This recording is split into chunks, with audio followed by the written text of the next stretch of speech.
I've studied successful people for 40 years, and though the diversity you find among them is astounding, I've found that they are all alike in one way: how they think.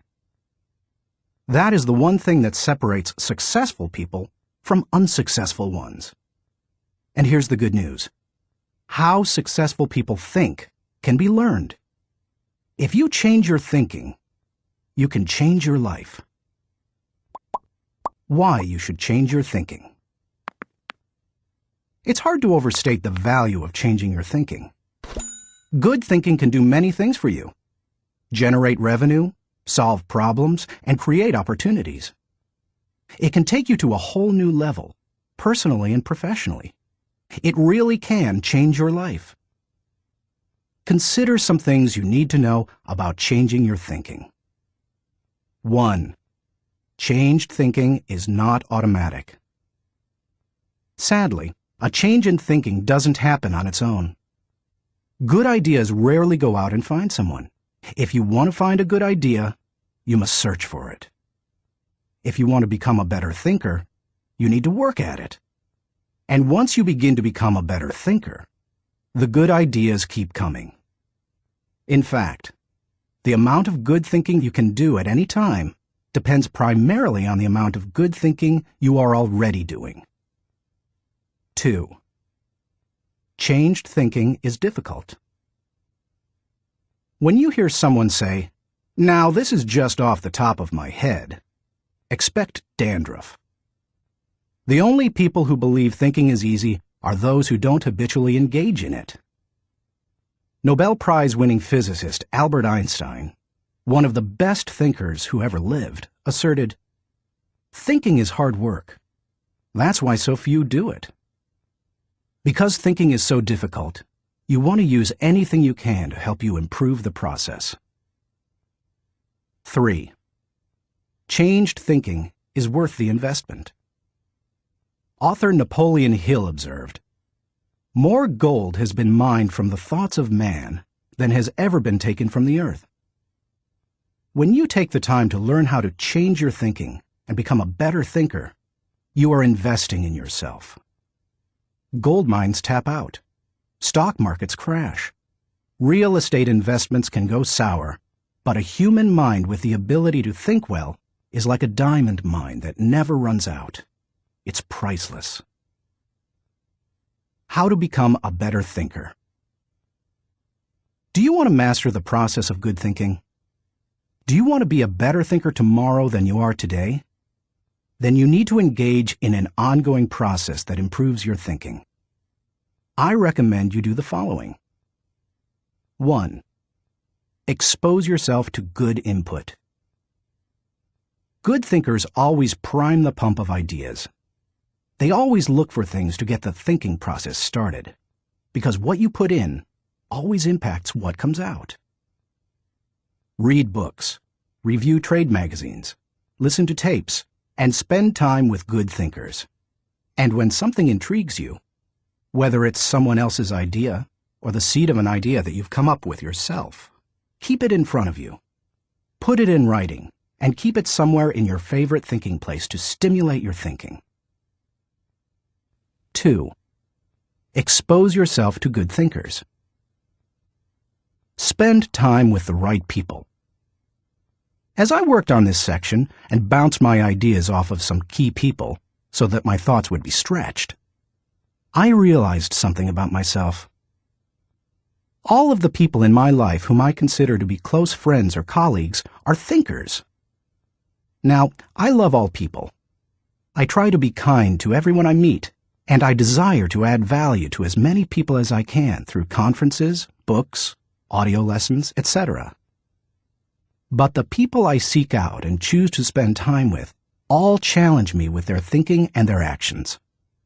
They are constantly trying to grow and learn. That's true of my wife Margaret, my close friends, and the executives who run my companies. Every one of them is a good thinker.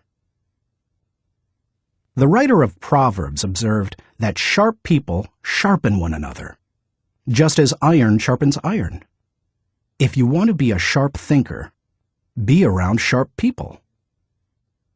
3. choose to think good thoughts. To become a good thinker, you must become intentional about the thinking process. Regularly put yourself in the right place to think, shape, stretch, and land your thoughts. Make it a priority. Remember, thinking is a discipline. Recently, I had breakfast with Dan Cathy, the president of Chick-fil-A, a fast food chain headquartered in the Atlanta area. I told him that I was working on this book, and I asked him if he made thinking time a high priority. Not only did he say yes, but he told me about what he calls his thinking schedule. It helps him to fight the hectic pace of life that discourages intentional thinking. Dan says he sets aside time just to think for half a day every 2 weeks, for 1 whole day every month, and for 2 or 3 full days every year. Dan explains, "This helps me keep the main thing, since I am so easily distracted." You may want to do something similar, or you can develop a schedule and method of your own. No matter what you choose to do, go to your thinking place, take paper and pen, and make sure you capture your ideas in writing. 4. Act on your good thoughts. Ideas have a short shelf life.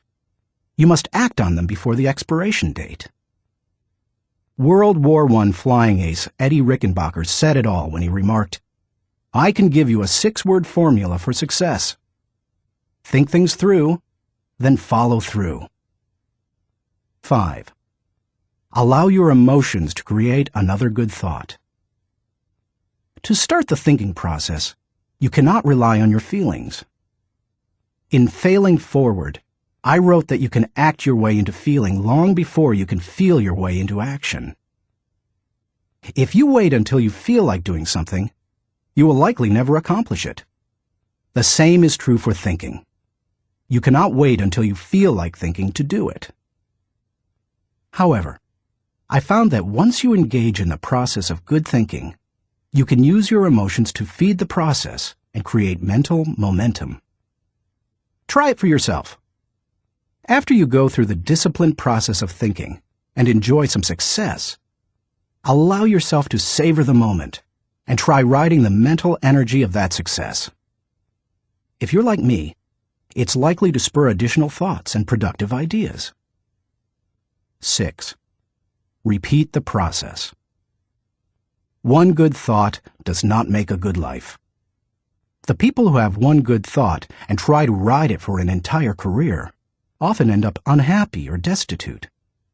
They are the one-hit wonders, the one-book authors, the one-message speakers, the one-time inventors who spend their life struggling to protect or promote their single idea. Success comes to those who have an entire mountain of gold that they continually mine, not those who find one nugget and try to live on it for 50 years. To become someone who can mine a lot of gold, you need to keep repeating the process of good thinking. Putting yourself in the right place to think. Becoming a good thinker isn't overly complicated. It's a discipline.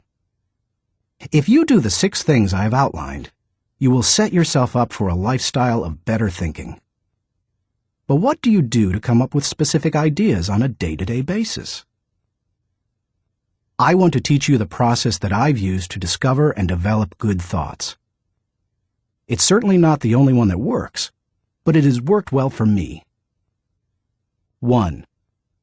Find a place to think your thoughts. If you go to your designated place to think, expecting to generate good thoughts, then eventually you will come up with some. Where is the best place to think? Everybody's different. Some people think best in the shower. Others, like my friend Dick Biggs, like to go to a park. For me, the best places to think are in my car, on planes, and in the spa. Ideas come to me in other places as well, such as when I'm in bed. I keep a special lighted writing pad on my nightstand for such times. I believe I often get thoughts because I make it a habit to frequently go to my thinking places. If you want to consistently generate ideas, you need to do the same thing. Find a place where you can think and plan to capture your thoughts on paper so that you don't lose them. When I found a place to think my thoughts found a place in me. 2. Find a place to shape your thoughts. Rarely do ideas come fully formed and completely worked out. Most of the time, they need to be shaped until they have substance.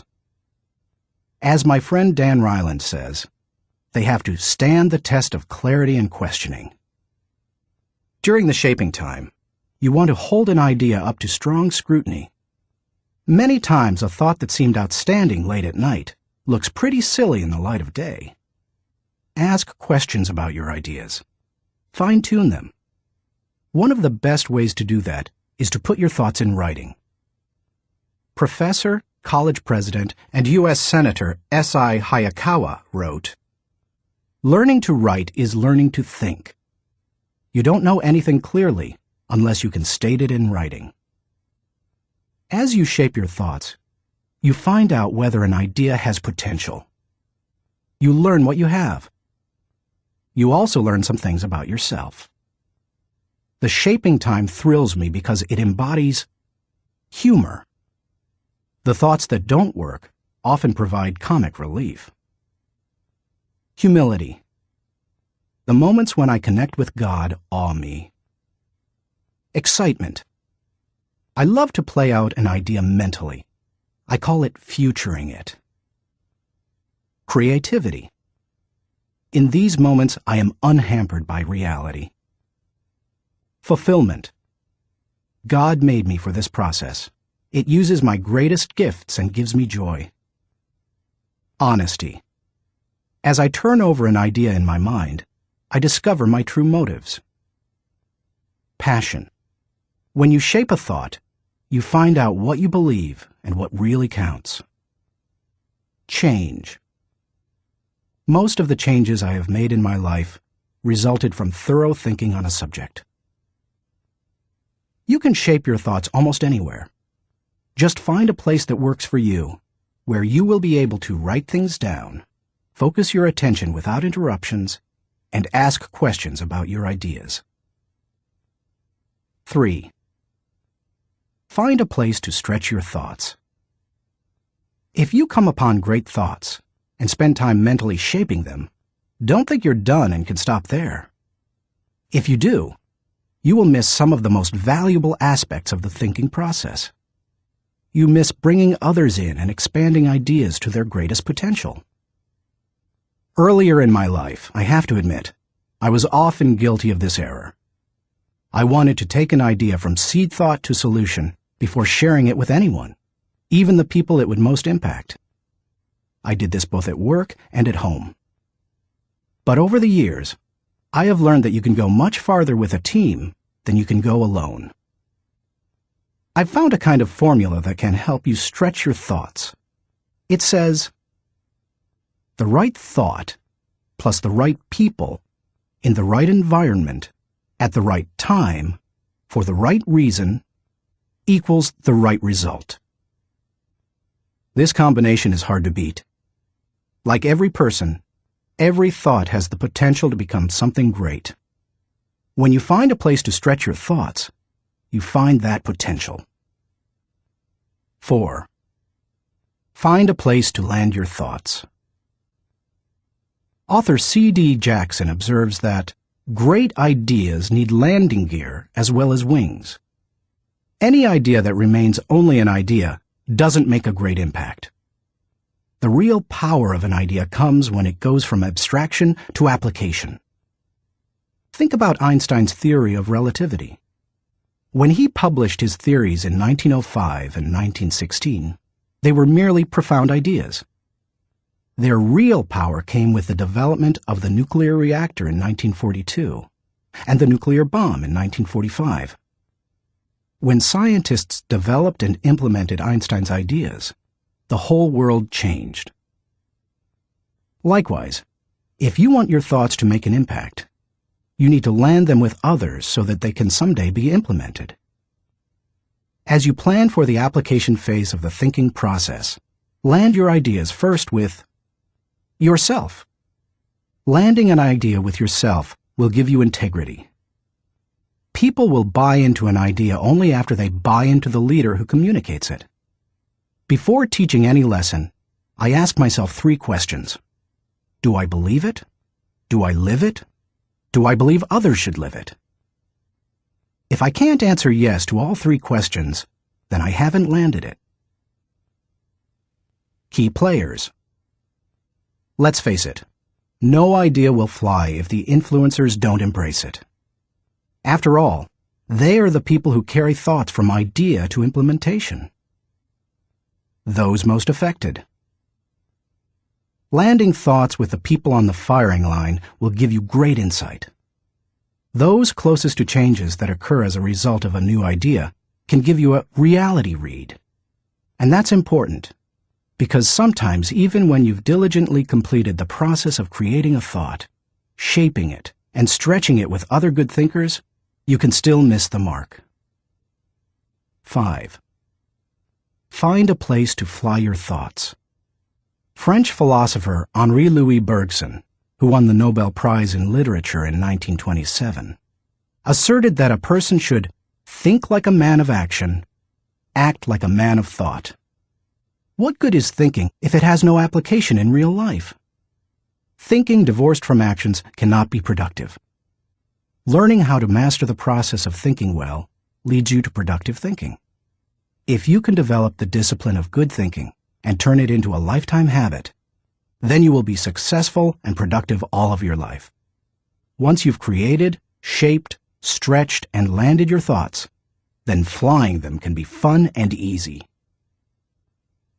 Portrait of a good thinker. You often hear someone say that a colleague or friend is a good thinker, but that phrase means something different to everyone. To one person, it may mean having a high IQ, while to another, it could mean knowing a bunch of trivia, or being able to figure out whodunit when reading a mystery novel. I believe that good thinking isn't just one thing. It consists of several specific thinking skills. Becoming a good thinker means developing those skills to the best of your ability. It doesn't matter whether you were born rich or poor. It doesn't matter if you have a 3rd-grade education or possess a PhD.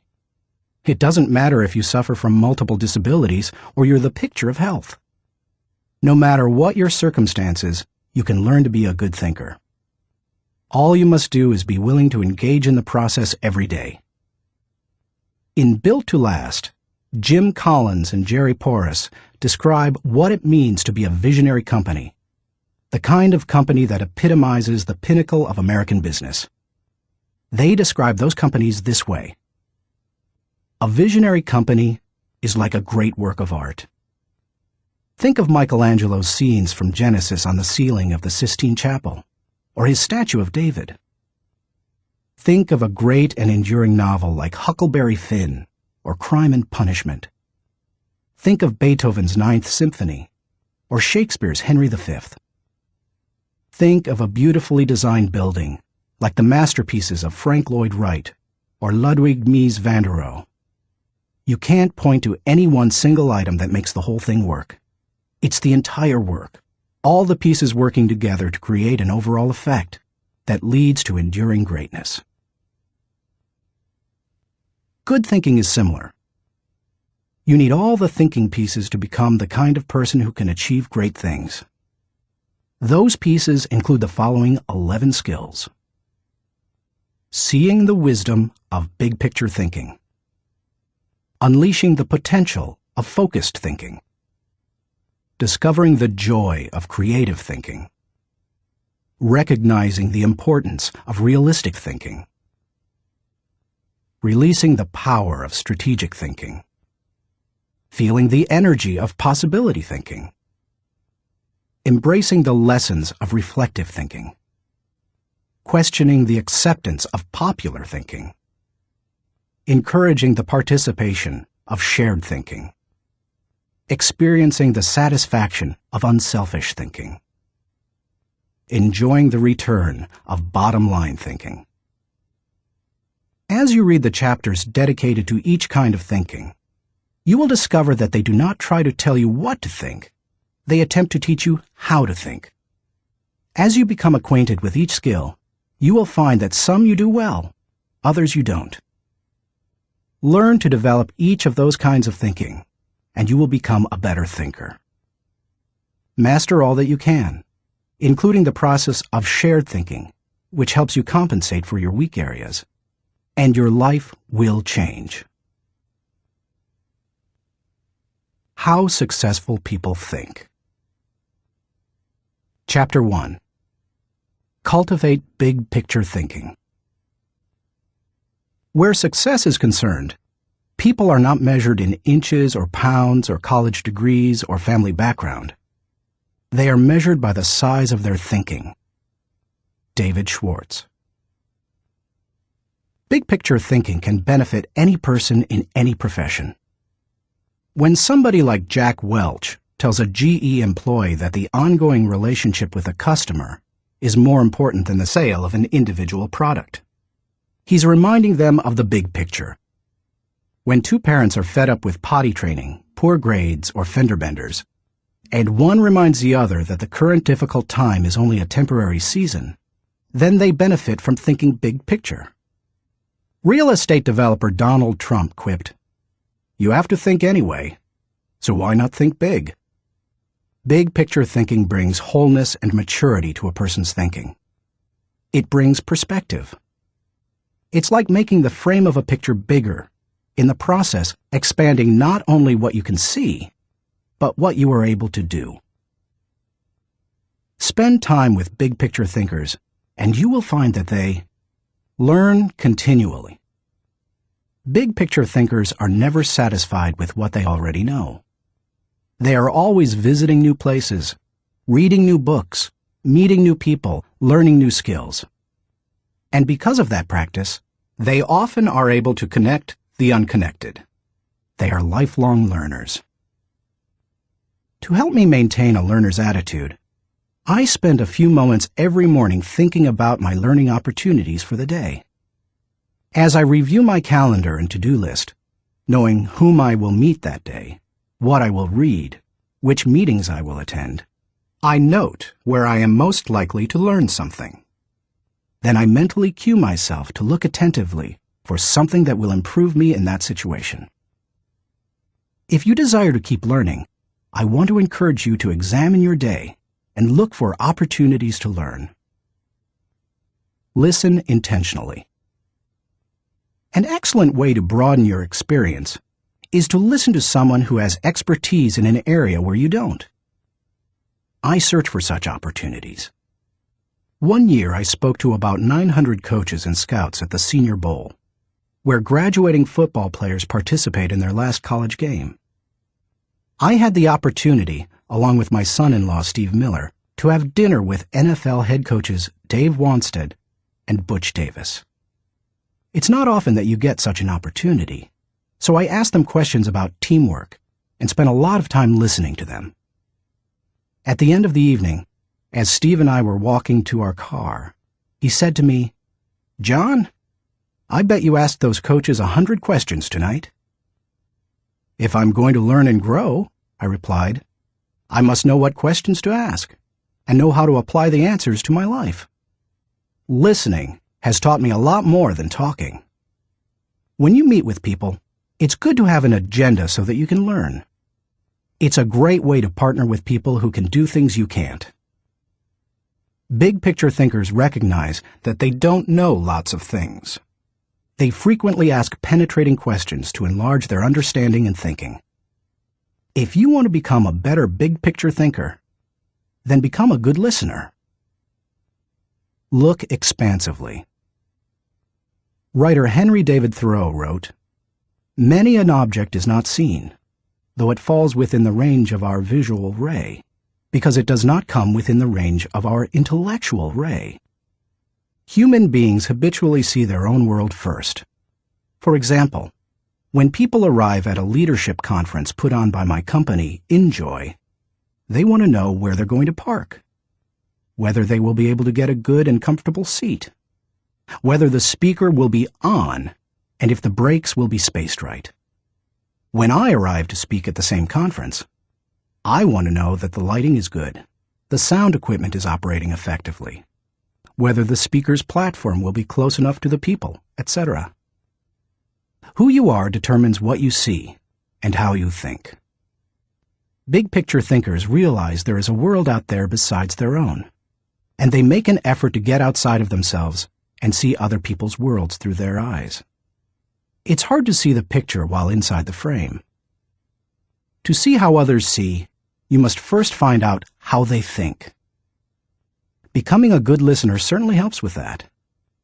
So does getting over your personal agenda and trying to take the other person's perspective. Live completely.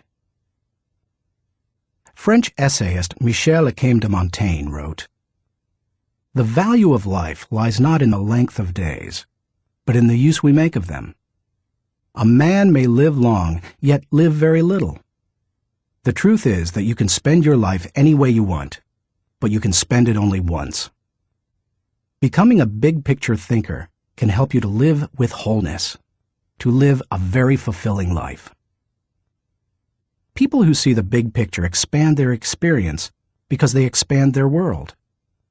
As a result, they accomplish more than narrow-minded people, and they experience fewer unwanted surprises too, because they are more likely to see the many components involved in any given situation: issues, people, relationships, timing, and values. They are also, therefore, usually more tolerant of other people and their thinking. Why you should receive the wisdom of big picture thinking. Intuitively, you probably recognize big picture thinking as beneficial. Few people want to be closed-minded. No one sets out to be that way. But just in case you're not completely convinced, consider several specific reasons why you should make the effort to become a better big picture thinker. 1. Big picture thinking allows you to lead.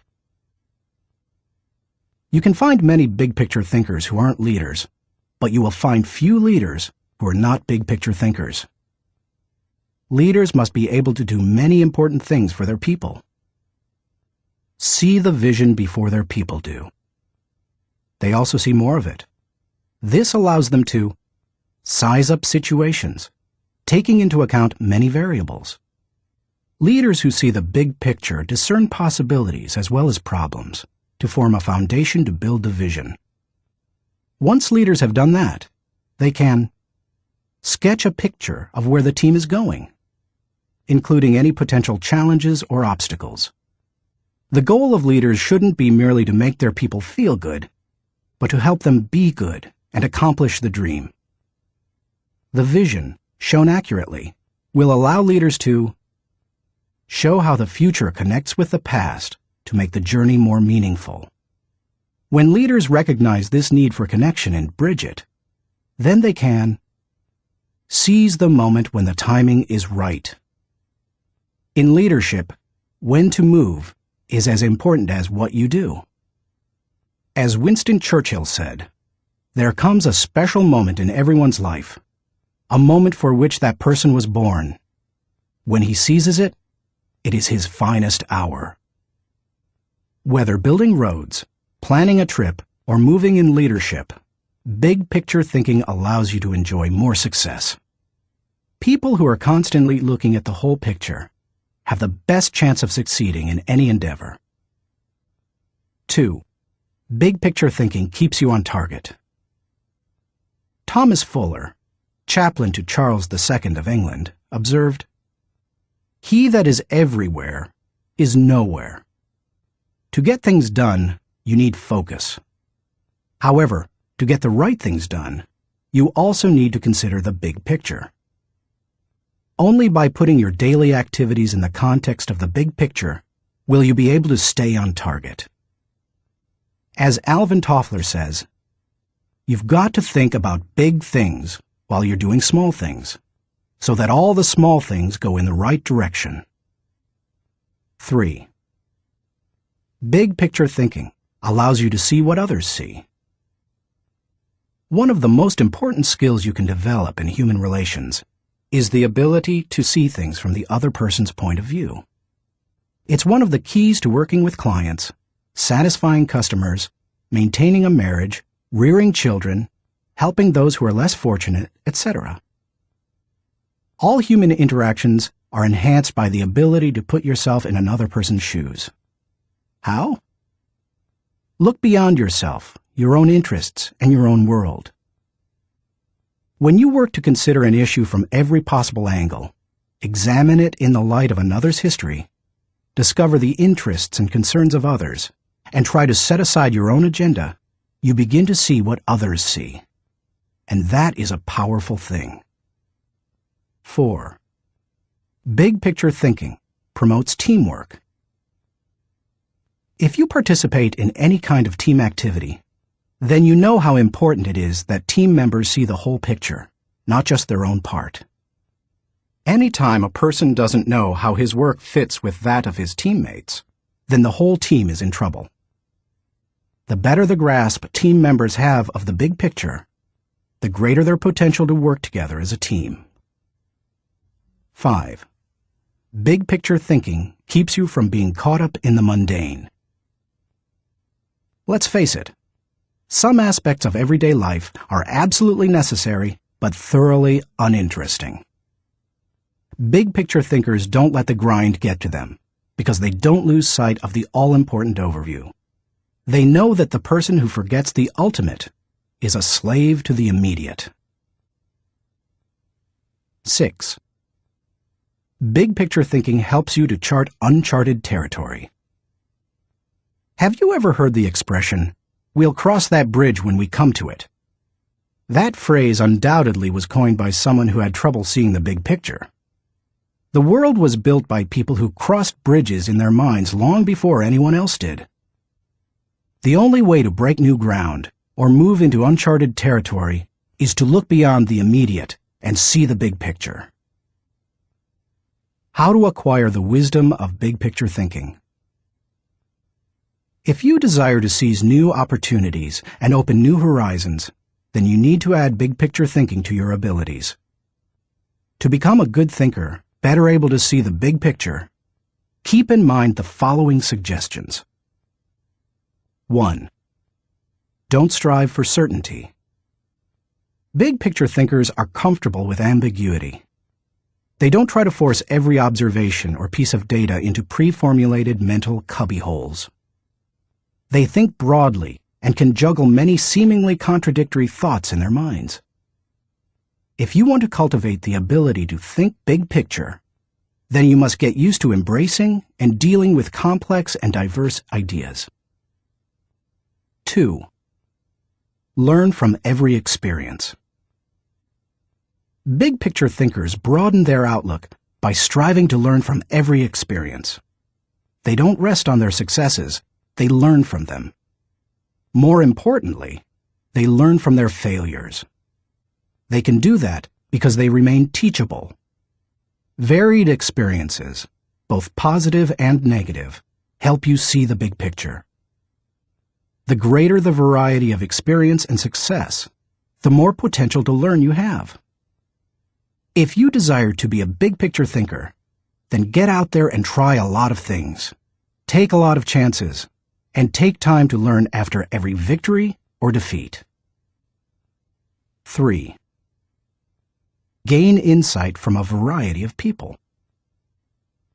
Big picture thinkers learn from their experiences, but they also learn from experiences they don't have. That is, they learn by receiving insight from others, from customers, employees, colleagues, and leaders. If you desire to broaden your thinking and see more of the big picture, then seek out counselors to help you. But be wise in whom you ask for advice. Gaining insight from a variety of people doesn't mean stopping anyone and everyone in hallways and grocery store lines and asking what they think about a given subject. Be selective. Talk to people who know and care about you, who know their field, and who bring experience deeper and broader than your own. 4. Give yourself permission to expand your world. If you want to be a big picture thinker, you will have to go against the flow of the world. Society wants to keep people in boxes. Most people are married mentally to the status quo. They want what was, not what can be. They seek safety in simple answers. To think big picture, you need to give yourself permission to go a different way, to break new ground, to find new worlds to conquer. And when your world does get bigger, you need to celebrate. Never forget there is more out there in the world than what you've experienced. Keep learning, keep growing, and keep looking at the big picture. If you desire to be a good thinker, that's what you need to do. Thinking question. Am I thinking beyond myself and my world so that I process ideas with a holistic perspective? Chapter 2. Engage in focused thinking. He did each thing as if he did nothing else. Spoken of novelist Charles Dickens. Philosopher Bertrand Russell once asserted, "To be able to concentrate for a considerable time is essential to difficult achievement." Sociologist Robert Lind observed that, "Knowledge is power only if a man knows what facts are not to bother about." Focused thinking removes distractions and mental clutter so that you can concentrate on an issue and think with clarity. Focused thinking can do several things for you. 1. Focused thinking harnesses energy toward a desired goal. Focus can bring energy and power to almost anything, whether physical or mental. If you're learning how to pitch a baseball and you want to develop a good curveball, then focused thinking while practicing will improve your technique. If you need to refine the manufacturing process of your product, focused thinking will help you develop the best method. If you want to solve a difficult mathematics problem, focused thinking helps you break through to the solution. The greater the difficulty of a problem or issue, the more focused thinking time is necessary to solve it. 2. Focused thinking gives ideas time to develop. I love to discover and develop ideas. I often bring my creative team together for brainstorming and creative thinking. When we first get together, we try to be exhaustive in our thinking in order to generate as many ideas as possible. The birthing of a potential breakthrough often results from sharing many good ideas. But to take ideas to the next level, you must shift from being expansive in your thinking to being selective. I have discovered that a good idea can become a great idea when it is given focus time. It's true that focusing on a single idea for a long time can be very frustrating. I've often spent days focusing on a thought and trying to develop it, only to find that I could not improve the idea. But sometimes, my perseverance in focused thinking pays off. That brings me great joy. And when focused thinking is at its best, not only does the idea grow, but so do I. 3. Focused thinking brings clarity to the target. I consider golf one of my favorite hobbies. It's a wonderfully challenging game. I like it because the objectives are so clear. Professor William Mobley of the University of South Carolina made the following observation about golf. One of the most important things about golf is the presence of clear goals. You see the pins, you know the par. It's neither too easy nor unattainable. You know your average score, and there are competitive goals. Competitive with par, with yourself, and others. These goals give you something to shoot at. In work, as in golf, goals motivate. One time on the golf course, I followed a golfer who neglected to put the pin back in the hole after he putted. Because I could not see my target, I couldn't focus properly. My focus quickly turned to frustration and to poor play. To be a good golfer, a person needs to focus on a clear target. The same is true in thinking. Focus helps you to know the goal and to achieve it. 4. Focused thinking will take you to the next level. No one achieves greatness by becoming a generalist. You don't hone a skill by diluting your attention to its development. The only way to get to the next level is to focus. No matter whether your goal is to increase your level of play, sharpen your business plan, improve your bottom line, develop your subordinates, or solve personal problems, you need to focus. Author Harry A. Overstreet observed, "The immature mind hops from one thing to another. The mature mind seeks to follow through." Where should you focus your thinking? Does every area of your life deserve dedicated, focused thinking time? Of course, the answer is no. Be selective, not exhaustive, in your focused thinking. For me, that means dedicating in-depth thinking time to 4 areas: leadership, creativity, communication, and intentional networking. Your choices will probably differ from mine. Here are a few suggestions to help you figure them out. Identify your priorities. First, take into account your priorities for yourself, your family, and your team. Author, consultant, and award-winning thinker Edward de Bono quipped, "A conclusion is the place where you get tired of thinking." Unfortunately, many people land on priorities based on where they run out of steam. You certainly don't want to do that. Nor do you want to let others set your agenda. There are many ways to determine priorities. If you know yourself well, begin by focusing on your strengths, the things that make best use of your skills and God-given talents. You might also focus on what brings the highest return and reward. Do what you enjoy most and do best.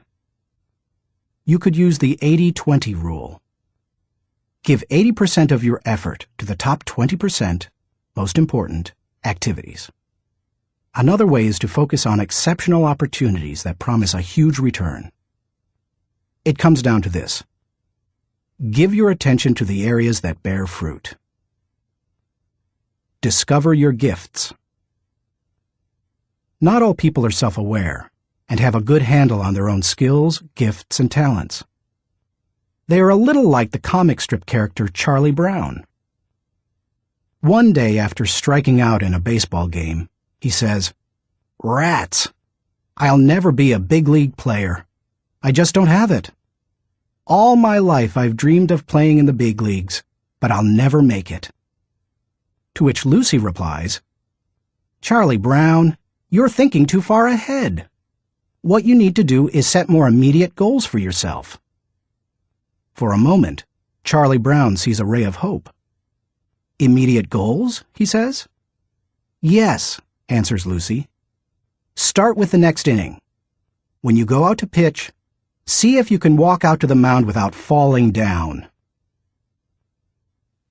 I've met many individuals who grew up in a household full of Lucys. They received little encouragement or affirmation, and as a result, seem at a loss for direction. If you have that kind of background, you need to work extra hard to figure out what your gifts are. Take a personality profile such as DISC or Myers-Briggs. Interview positive friends and family members to see where they think you shine. Spend some time reflecting on past successes. If you're going to focus your thinking in your areas of strength, you need to know what they are. Develop your dream. If you want to achieve great things, you need to have a great dream. If you're not sure of your dream, use your focused thinking time to help you discover it. If your thinking has returned to a particular area time after time, you may be able to discover your dream there. Give it more focused time and see what happens. Once you find your dream, move forward without second-guessing. Take the advice of Satchel Paige. Don't look back. Something might be gaining on you. The younger you are, the more likely you will give your attention to many things. That's good, Because if you're young, you're still getting to know yourself, your strengths and weaknesses. If you focus your thinking on only one thing and your aspirations change, then you've wasted your best mental energy. As you get older and more experienced, the need to focus becomes more critical. The farther and higher you go, the more focused you can be, and need to be. How can you stay focused? Once you have a handle on what you should think about, you must decide how to better focus on it. Here are 5 suggestions to help you with the process. 1. Remove distractions. Removing distractions is no small matter in our current culture, but it's critical. How do you do it? First, by maintaining the discipline of practicing your priorities. Don't do easy things first, or hard things first, or urgent things first. Do first things first, the activities that give you the highest return. In that way, you keep the distractions to a minimum. Second, insulate yourself from distractions. I've found that I need blocks of time to think without interruptions. I've mastered the art of making myself unavailable when necessary and going off to my thinking place so that I can work without interruptions. Because of my responsibilities as founder of 3 companies, however, I am always aware of the tension between my need to remain accessible to others as a leader and my need to withdraw from them to think.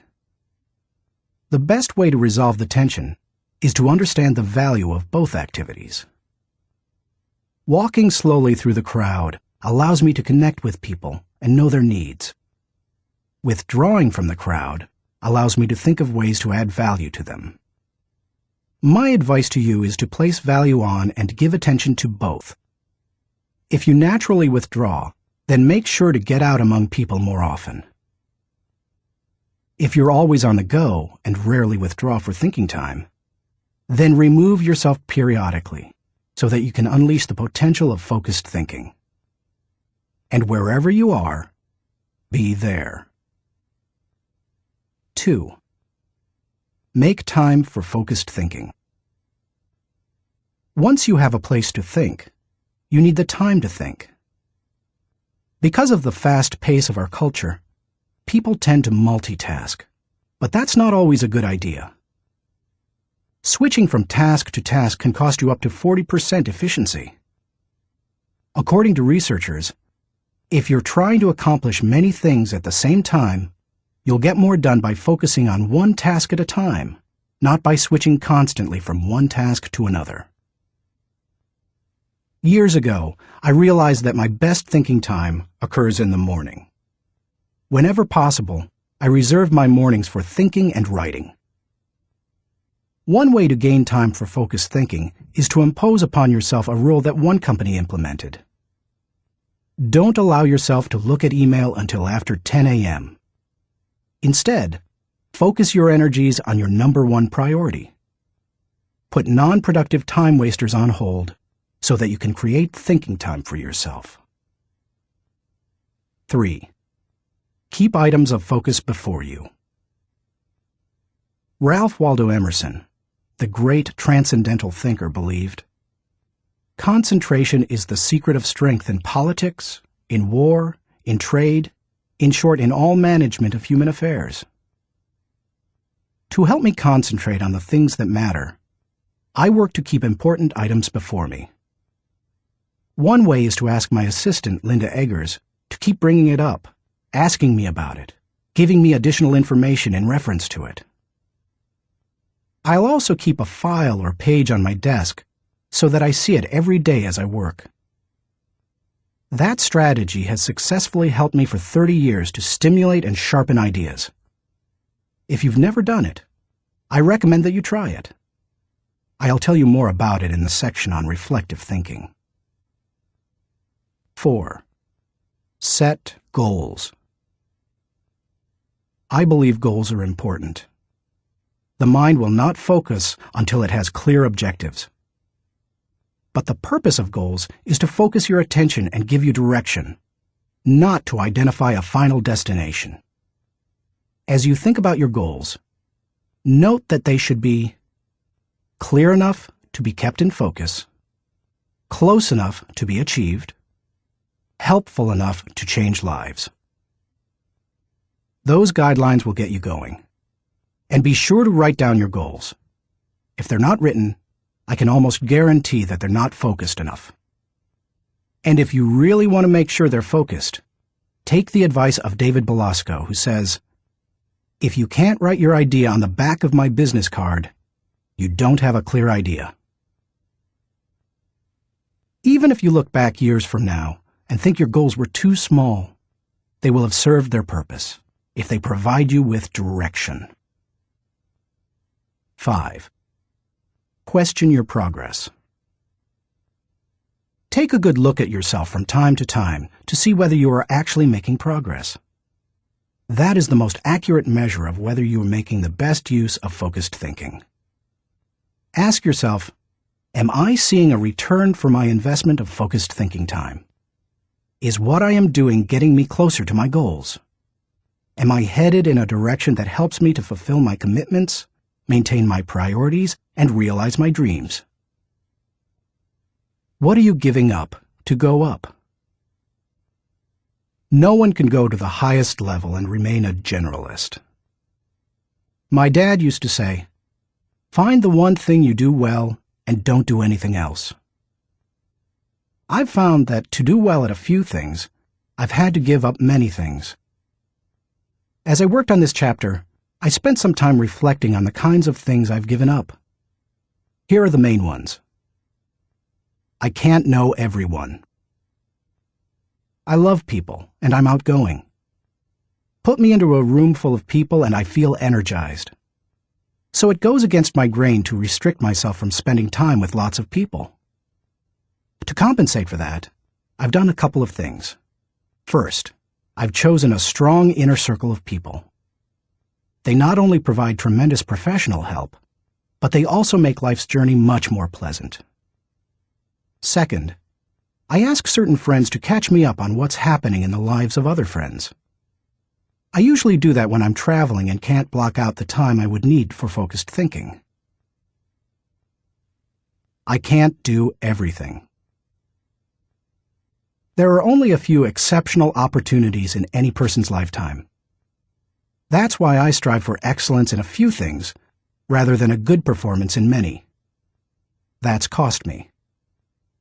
Because of my workload, I also have to skip doing many things that I would love to do. For example, every week I hand off projects that I think would be fun to do myself. I practice the 10-80-10 principle with the people to whom I'm delegating a task. I help with the first 10% by casting vision, laying down parameters, providing resources, and giving encouragement. Then, once they've done the middle 80%, I come alongside them again and help them take whatever it is the rest of the way, if I can. I call it putting the cherry on top. I can't go everywhere. Every conference speaker and author has to travel a lot. Before I began doing much speaking, that seemed like a glamorous life. But after logging several million miles, I know what kind of a toll it can take. Ironically, I still love traveling for pleasure with my wife Margaret. It's one of our great joys. She and I could take 10 vacations a year and enjoy every one of them. Yet we can't because so much of my time is consumed doing what I was called to do: help people to grow personally and to develop as leaders. I can't be well-rounded. Being focused also keeps me from being well-rounded. I tell people, 99% of everything in life I don't need to know about. I try to focus on the 1% that gives me the highest return. And of the remaining 99, Margaret keeps me aware of whatever I need to know. It's one of the ways I keep from getting totally out of balance in my life. Being willing to give up some of the things you love in order to focus on what has the greatest impact isn't an easy lesson to learn. But the earlier you embrace it, the sooner you can dedicate yourself to excellence in what matters most. Thinking question. Am I dedicated to removing distractions and mental clutter so that I can concentrate with clarity on the real issue? Chapter 3. Harness Creative Thinking. The joy is in creating, not maintaining. Vince Lombardi, NFL Hall of Fame coach. Creativity is pure gold, no matter what you do for a living. Annette Moser-Wellman, author of The 5 Faces of Genius, asserts, "The most valuable resource you bring to your work and to your firm is your creativity.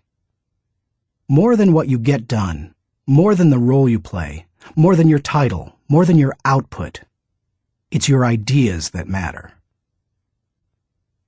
Despite the importance of a person's ability to think with creativity, few people seem to possess the skill in abundance. If you're not as creative as you would like to be, you can change your way of thinking. Creative thinking isn't necessarily original thinking. In fact, I think people mythologize original thought. Most often, creative thinking is a composite of other thoughts discovered along the way. Even the great artists, whom we consider highly original, learned from their masters, modeled their work on that of others, and brought together a host of ideas and styles to create their own work. Study art, and you will see threads that run through the work of all artists and artistic movements, connecting them to other artists who went before them. Characteristics of creative thinkers. Perhaps you're not even sure what I mean when I ask whether you are a creative thinker. Consider some characteristics that creative thinkers have in common. Creative thinkers value ideas. Annette Moser-Wellman observes, "Highly creative people are dedicated to ideas. They don't rely on their talent alone. They rely on their discipline. Their imagination is like a second skin. They know how to manipulate it to its fullest." Creativity is about having ideas, lots of them. You will have ideas only if you value ideas. Creative thinkers explore options. I've yet to meet a creative thinker who didn't love options. Exploring a multitude of possibilities helps to stimulate the imagination, and imagination is crucial to creativity. As Albert Einstein put it, imagination is more important than knowledge. People who know me well will tell you that I place a very high value on options. Why? Because they provide the key to finding the best answer, not the only answer. Good thinkers come up with the best answers. They create backup plans that provide them with alternatives. They enjoy freedom that others do not possess, and they will influence and lead others. Creative thinkers embrace ambiguity.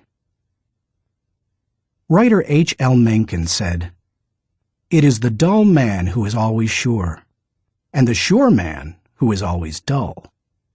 Creative people don't feel the need to stamp out uncertainty. They see all kinds of inconsistencies and gaps in life, and they often take delight in exploring those gaps, or in using their imagination to fill them in.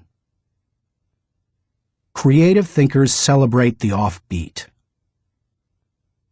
Creativity, by its very nature, often explores off the beaten path and goes against the grain. Diplomat and longtime president of Yale University, Kingman Brewster, said, "There is a correlation between the creative and the screwball, so we must suffer the screwball gladly." To foster creativity in yourself or others, be willing to tolerate a little oddness. Creative thinkers connect the unconnected. Because creativity utilizes the ideas of others, there's great value in being able to connect one idea to another, especially to seemingly unrelated ideas. Graphic designer Tim Hansen says, "Creativity is especially expressed in the ability to make connections, to make associations, to turn things around and express them in a new way. Creating additional thoughts is like taking a trip in your car. You may know where you are going, but only as you move toward your destination can you see and experience things in a way not possible before you started. Creative thinking works something like this. Think, then collect, then create, then correct, then connect. Once you begin to think, you are free to collect. You ask yourself, what material relates to this thought? Once you have the material, you ask, what ideas can make the thought better? That can start to take an idea to the next level. After that, you can correct or refine it by asking, what changes can make these ideas better? Finally, you connect the ideas by positioning them in the right context to make the thought complete and powerful. Creative thinkers don't fear failure. Creativity demands the ability to be unafraid of failure, because creativity equals failure. You may be surprised to hear such a statement, but it's true. Charles Frankel asserts that anxiety is the essential condition of intellectual and artistic creation. Creativity requires a willingness to look stupid. It means getting out on a limb, knowing that the limb often breaks. Creative people know these things and still keep searching for new ideas. They just don't let the ideas that don't work prevent them from coming up with more ideas that do work. Why you should discover the joy of creative thinking. Creativity can improve a person's quality of life. Here are 5 specific things creative thinking has the potential to do for you.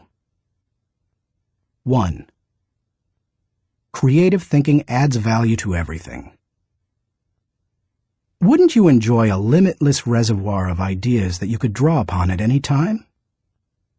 That's what creative thinking gives you. For that reason, no matter what you are currently able to do, creativity can increase your capabilities. Creativity is being able to see what everybody else has seen and think what nobody else has thought, so that you can do what nobody else has done. Sometimes, creative thinking lies along the lines of invention, where you break new ground. Other times, it moves along the lines of innovation, which helps you to do old things in a new way. But either way, it's seeing the world through sufficiently new eyes so that new solutions appear. That always adds value. 2. Creative thinking compounds.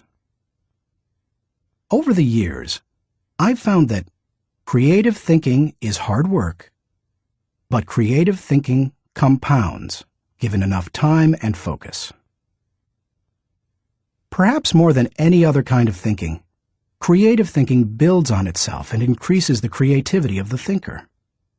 Poet Maya Angelou observed, "You can't use up creativity.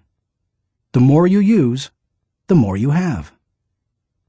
Sadly, too often creativity is smothered rather than nurtured.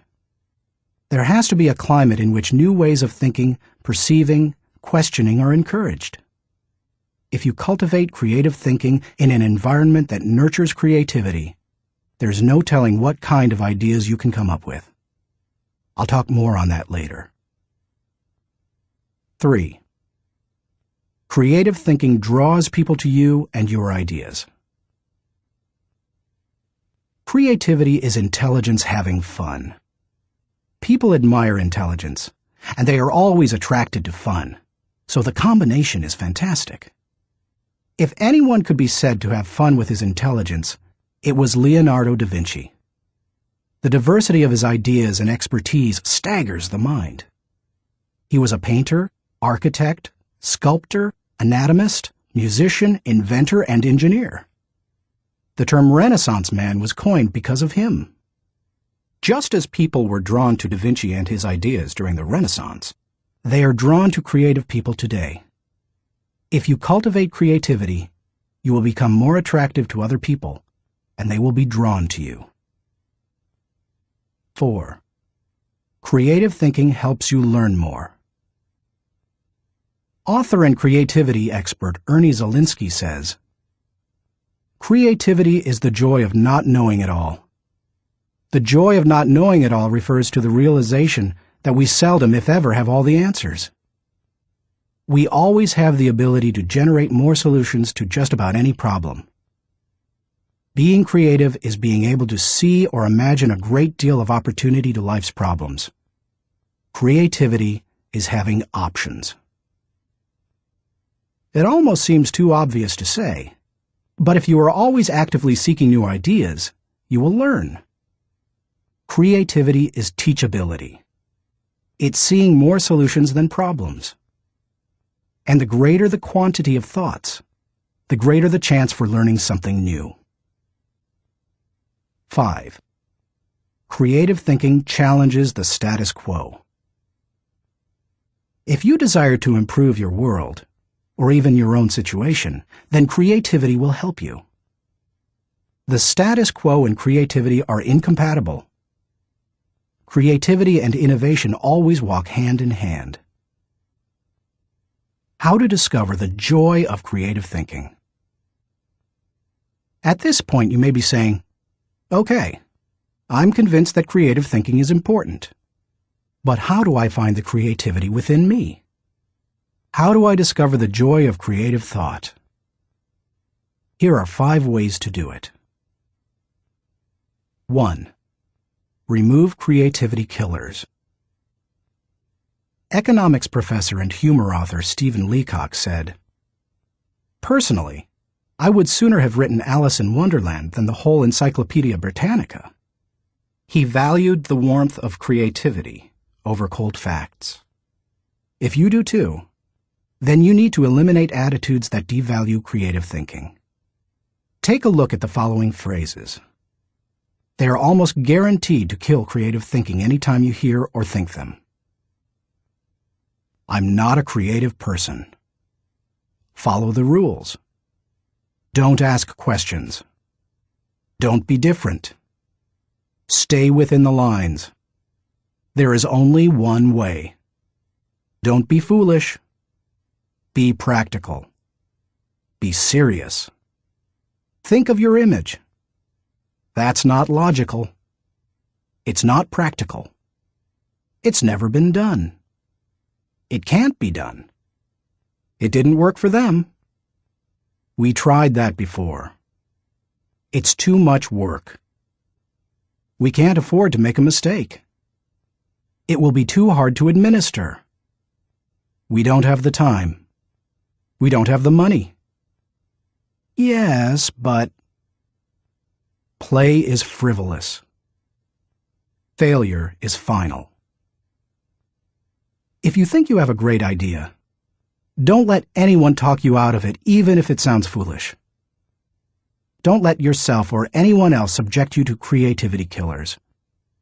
After all, you can't do something new and exciting if you force yourself to stay in the same old rut. Don't just work harder at the same old thing. Make a change. 2. Think creatively by asking the right questions. Creativity is largely a matter of asking the right questions. Management trainer Sir Anthony Jay said, "The uncreative mind can spot wrong answers, but it takes a creative mind to spot wrong questions." Wrong questions shut down the process of creative thinking. They direct thinkers down the same old path, or they chide them into believing that thinking isn't necessary at all. To stimulate creative thinking, ask yourself questions such as, why must it be done this way? What is the root problem? What are the underlying issues? What does this remind me of? What is the opposite? What metaphor or symbol helps to explain it? Why is it important? What's the hardest or most expensive way to do it? Who has a different perspective on this? What happens if we don't do it at all? You get the idea. And you can probably come up with better questions yourself. Physicist Tom Hirschfeld observed, "If you don't ask why this often enough, somebody will ask, why you? If you want to think creatively, you must ask good questions. You must challenge the process. 3. Develop a creative environment. Charlie Brower said, "A new idea is delicate. It can be killed by a sneer or a yawn. It can be stabbed to death by a quip and worried to death by a frown on the right man's brow. Negative environments kill thousands of great ideas every minute." A creative environment, on the other hand, becomes like a greenhouse where ideas get seeded, sprout up, and flourish. A creative environment encourages creativity. David Hills says, "Studies of creativity suggest that the biggest single variable of whether or not employees will be creative is whether they perceive they have permission. When innovation and good thinking are openly encouraged and rewarded, then people see that they have permission to be creative." A creative environment places a high value on trust among team members and individuality. Creativity always risks failure. That's why trust is so important to creative people. In the creative process, trust comes from people working together, from knowing that people on the team have experience launching successful, creative ideas, and from the assurance that creative ideas won't go to waste because they will be implemented. A creative environment embraces those who are creative. Creative people celebrate the offbeat. How should creative people be treated? I take the advice of Tom Peters. Weed out the dullards, nurture the nuts. I do that by spending time with them, which I enjoy anyway. I especially like to pull people into brainstorming sessions. People look forward to an invitation to such meetings because the time will be filled with energy, ideas, and laughter. And the odds are high that a new project, seminar, or business strategy will result. When that happens, they also know a party's coming. A creative environment focuses on innovation, not just invention. Sam Weston, creator of the popular action figure G.I. Joe, said, "Truly groundbreaking ideas are rare, but you don't necessarily need one to make a career out of creativity." My definition of creativity is the logical combination of two or more existing elements that result in a new concept. The best way to make a living with your imagination is to develop innovative applications, not imagine completely new concepts. Creative people say, "Give me a good idea, and I'll give you a better idea." A creative environment is willing to let people go outside the lines. Most people automatically stay within lines, even if those lines have been arbitrarily drawn or are terribly out of date. Remember, most limitations we face are not imposed on us by others. We place them on ourselves. Lack of creativity often falls into that category. If you want to be more creative, challenge boundaries. Inventor Charles Kettering said, "All human development, no matter what form it takes, must be outside the rules. Otherwise, we would never have anything new." A creative environment takes that into account. A creative environment appreciates the power of a dream. A creative environment promotes the freedom of a dream. A creative environment encourages the use of a blank sheet of paper and the question, if we could draw a picture of what we want to accomplish, what would that look like? A creative environment allowed Martin Luther King Jr. to speak with passion and declare to millions, "I have a dream," not "I have a goal." Goals may give focus, but dreams give power. Dreams expand the world. That is why James Allen suggested that dreamers are the saviors of the world. The more creativity-friendly you can make your environment, the more potential it has to become creative. 4. Spend time with other creative people. What if the place you work has an environment hostile to creativity, and you possess little ability to change it? One possibility is to change jobs. But what if you desire to keep working there despite the negative environment? Your best option is to find a way to spend time with other creative people. Creativity is contagious. Have you ever noticed what happens during a good brainstorming session? One person throws out an idea. Another person uses it as a springboard to discover another idea. Someone else takes it in yet another, even better direction. Then somebody grabs hold of it and takes it to a whole new level. The interplay of ideas can be electric. I have a strong group of creative individuals in my life. I make sure to spend regular time with them. When I leave them, I always feel energized. I'm full of ideas, and I see things differently. They truly are indispensable to my life. It's a fact that you begin to think like the people you spend a lot of time with. The more time you can spend with creative people, engaging in creative activities, the more creative you will become. 5. Get out of your box. Actress Katharine Hepburn remarked, "If you obey all the rules, you will miss all the fun." While I don't think it's necessary to break all the rules, many are in place to protect us, I do think it's unwise to allow self-imposed limitations to hinder us. Creative thinkers know that they must repeatedly break out of the box of their own history and personal limitations in order to experience creative breakthroughs. The most effective way to help yourself get out of the box is to expose yourself to new paradigms. One way you can do that is by traveling to new places. Explore other cultures, countries, and traditions.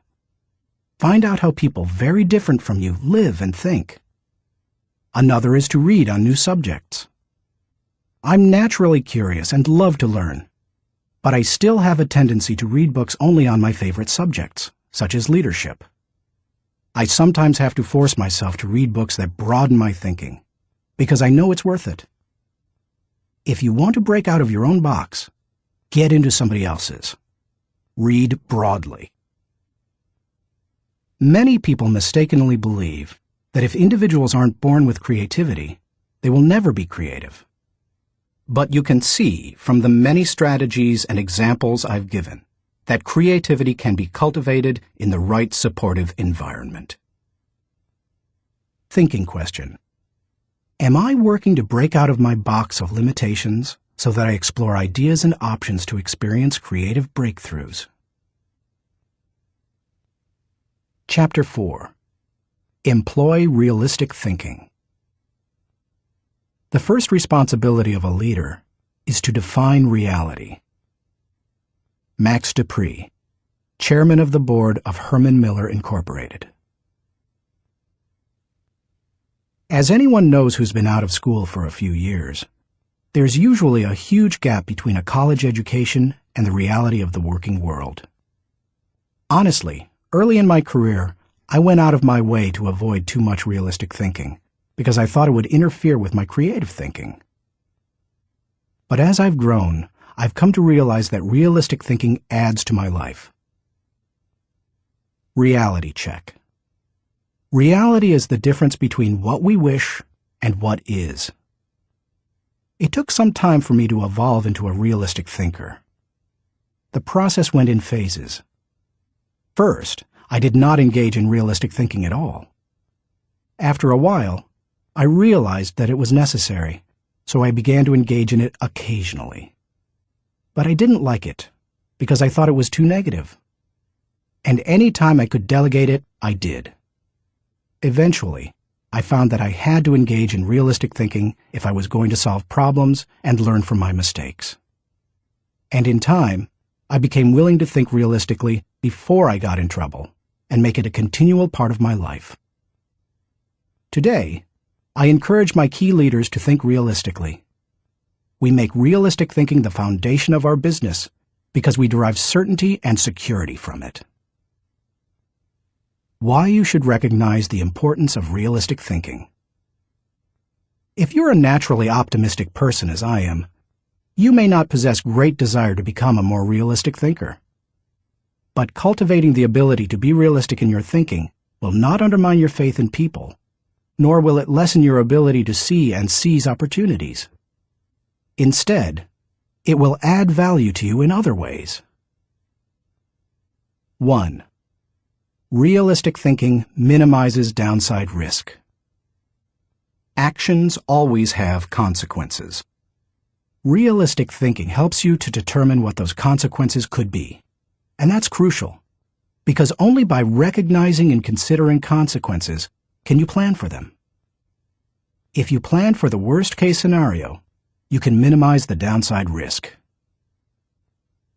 2. Realistic thinking gives you a target and a game plan. I've known business people who were not realistic thinkers. Here's the good news. They were very positive and had a high degree of hope for their business. Here's the bad news. Hope is not a strategy. Realistic thinking leads to excellence in leadership and management because it requires people to face reality.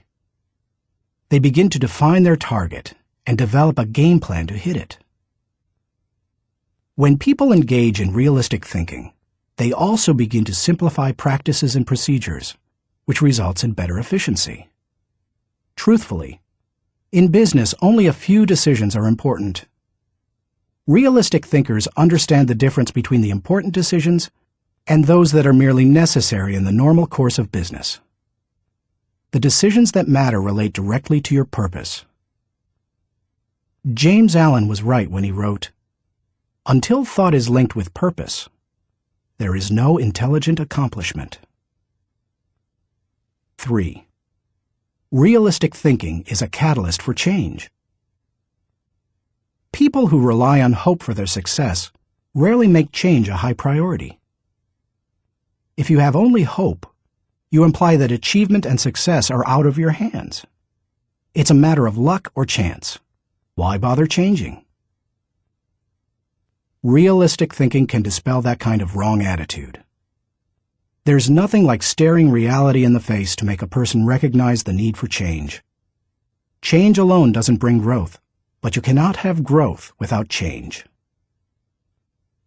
4. Realistic thinking provides security. Anytime you have thought through the worst that can happen, and you have developed contingency plans to meet it, you become more confident and secure. It's reassuring to know that you are unlikely to be surprised. Disappointment is the difference between expectations and reality. Realistic thinking minimizes the difference between the two. 5. Realistic thinking gives you credibility. Realistic thinking helps people to buy into the leader and his or her vision. Leaders continually surprised by the unexpected soon lose credibility with their followers. On the other hand, leaders who think realistically and plan accordingly position their organizations to win. That gives their people confidence in them. The best leaders ask realistic questions before casting vision. They ask themselves things like, is it possible? Does this dream include everyone or just a few? Have I identified and articulated the areas that will make this dream difficult to achieve? 6. Realistic thinking provides a foundation to build on. Thomas Edison observed, "The value of a good idea is in using it." The bottom line on realistic thinking is that it helps you to make an idea usable by taking away the wish factor. Most ideas and efforts don't accomplish their intended results because they rely too much on what we wish rather than what is. You can't build a house in midair. It needs a solid foundation. Ideas and plans are the same. They need something concrete on which to build.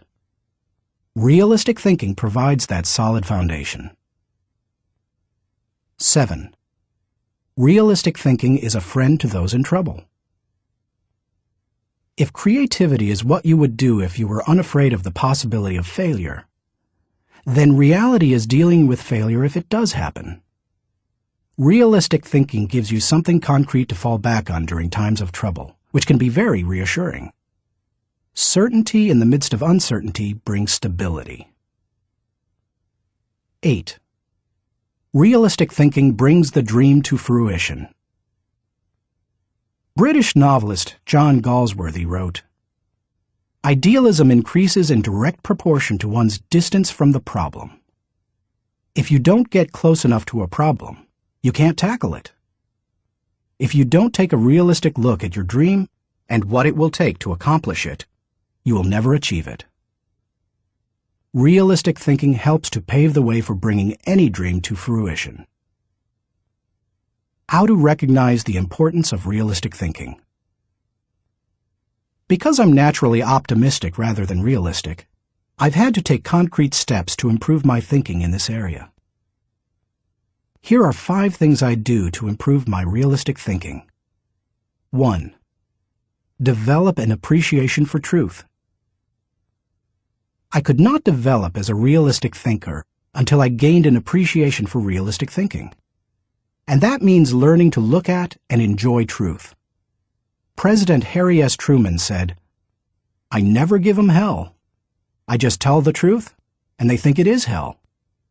That's the way many people react to truth. People tend to exaggerate their success and minimize their failures or deficiencies. They live according to Ruckert's law, believing there is nothing so small that it can't be blown out of proportion. Unfortunately, many people today could be described by a quote from Winston Churchill. "Men occasionally stumble over the truth, but most pick themselves up and hurry off as if nothing has happened." More recently, television journalist Ted Koppel observed, "Our society finds truth too strong a medicine to digest undiluted. In its purest form, truth is not a polite tap on the shoulder. It is a howling reproach." In other words, the truth will set you free, but first, it will make you angry. If you want to become a realistic thinker, however, you need to get comfortable dealing with the truth and face up to it. 2. Do your homework. The process of realistic thinking begins with doing your homework. You must first get the facts. Former governor, congressman, and ambassador Chester Bowles said, "When you approach a problem, strip yourself of preconceived opinions and prejudice. Assemble and learn the facts of the situation. Make the decision which seems to you to be the most honest, and then stick to it. It doesn't matter how sound your thinking is if it's based on faulty data or assumptions. You can't think well in the absence of facts, or in the presence of poor information. You can also find out what others have done in similar circumstances. Remember, your thinking doesn't necessarily have to be original. It just has to be solid. Why not learn all you can from good thinkers who have faced similar situations in the past? Some of my best thinking has been done by others. 3. Think through the pros and cons. There's nothing like taking the time to really examine the pros and cons of an issue to give you a strong dose of reality. It rarely comes down to simply choosing the course of action with the greatest number of pros, because all pros and cons do not carry equal weight. But that's not the value of the exercise anyway. Rather, it helps you to dig into the facts, examine an issue from many angles, and really count the cost of a possible course of action. 4. Picture the worst-case scenario. The essence of realistic thinking is discovering, picturing, and examining the worst-case scenario. Ask yourself questions such as, what if sales fall short of projections? What if revenue hits rock bottom? Not an optimist's rock bottom, but real rock bottom. What if we don't win the account? What if the client doesn't pay us? What if we have to do the job short-handed? What if our best player gets sick? What if all the colleges reject my application? What if the market goes belly up? What if the volunteers quit? What if nobody shows up? You get the idea.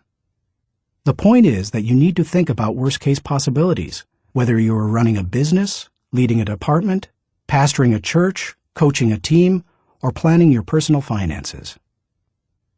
Your goal isn't to be negative or to expect the worst, just to be ready for it in case it happens. That way, you give yourself the best chance for a positive result, no matter what. If you picture the worst case and examine it honestly, then you really have experienced a reality check.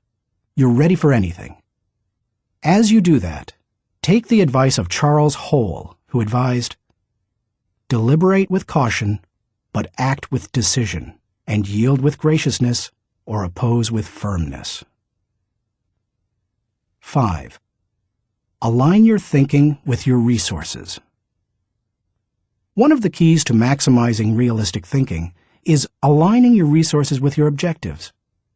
Looking at pros and cons and examining worst-case scenarios will make you aware of any gaps between what you desire and what really is.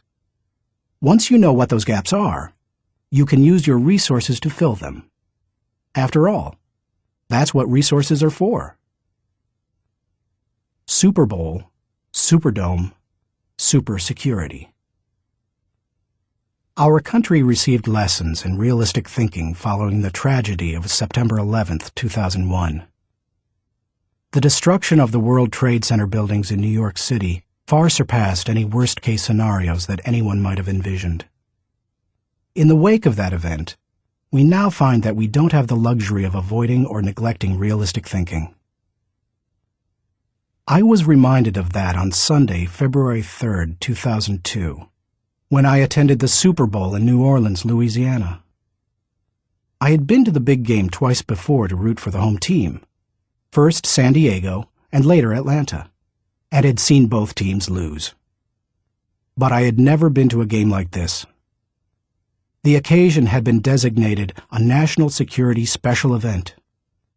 That meant that the U.S. Secret Service would be overseeing it. Military personnel would work with local law enforcement, and security would be of the highest caliber. The Secret Service brought in several hundred agents and secured the area. In preparation for the game, access to the Superdome was highly restricted, with intensified screening. Officials blocked off roads, closed the nearby interstate, and designated the area a no-fly zone. We arrived early at the Dome. Officials suggested fans arrive up to 5 hours ahead of game time, and we immediately saw evidence of the precautionary measures. 8-foot fences surrounded the whole area, and concrete barriers prevented unauthorized vehicles from getting close to the building. We could see sharpshooters positioned at various locations, including on the roof of some adjacent buildings. When we reached a gate, police officers and security personnel patted us down and examined everyone's belongings. After that, they directed us to go through metal detectors. Only then did they allow us into the stadium. That's all well and good, you may be saying. But what would have happened had there been a terrorist attack? The Secret Service had that covered too, because they had prepared for the worst-case scenario. Evacuation plans had been put into place, and personnel at the Superdome had been drilled to make sure everyone knew what to do in case of an emergency. New Orleans Mayor Mark Morial said the day before the Super Bowl, "We want to send a message to all visitors that New Orleans is going to be the safest place in America." We got the message. We didn't feel the least bit worried. That's what happens when leaders recognize the importance of realistic thinking. Thinking question. Am I building a solid mental foundation on facts so that I can think with certainty? Chapter 5. Utilize strategic thinking.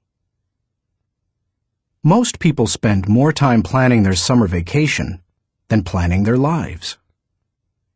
Source unknown. When you hear the words strategic thinking, what comes to mind? Do visions of business plans dance in your head? Do you conjure up marketing plans, the kind that can turn a company around? Perhaps you contemplate global politics, or you recall some of history's greatest military campaigns. Hannibal crossing the Alps to surprise the Roman army, Charlemagne's conquest of Western Europe, or the Allies' D-Day invasion of Normandy. Perhaps, but strategy doesn't have to be restricted to military action, or even to business. Strategic thinking can make a positive impact on any area of life. Plan your life, live your plan. I've observed that most people try to plan their lives one day at a time. They wake up, make up their to-do list, and dive into action. Although some people aren't even that strategic. Fewer individuals plan their lives 1 week at a time. They review their calendar for the week, check their appointments, review their goals, and then get to work. They generally outachieve most of their daily planning colleagues. I try to take planning one step further. At the beginning of every month, I spend half a day working on my calendar for the next 40 days. 40 days works for me rather than just 30. That way, I get a jump on the next month and don't get surprised. I begin by reviewing my travel schedule and planning activities with my family. Then I review what projects, lessons, and other objectives I want to accomplish during those 5 to 6 weeks. Then I start blocking out days and times for thinking, writing, working, meeting with people, etc. I set times to do fun things, such as seeing a show, watching a ball game, or playing golf. I also set aside small blocks of time to compensate for the unexpected. By the time I'm done, I can tell you nearly everything I'll be doing almost hour by hour during the coming weeks. This strategy is one of the reasons I have been able to accomplish much. Why you should release the power of strategic thinking. Strategic thinking helps me to plan, to become more efficient, to maximize my strengths, and to find the most direct path toward achieving any objective. The benefits of strategic thinking are numerous. Here are a few of the reasons you should adopt it as one of your thinking tools. 1.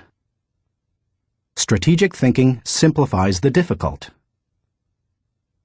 Strategic thinking is really nothing more than planning on steroids.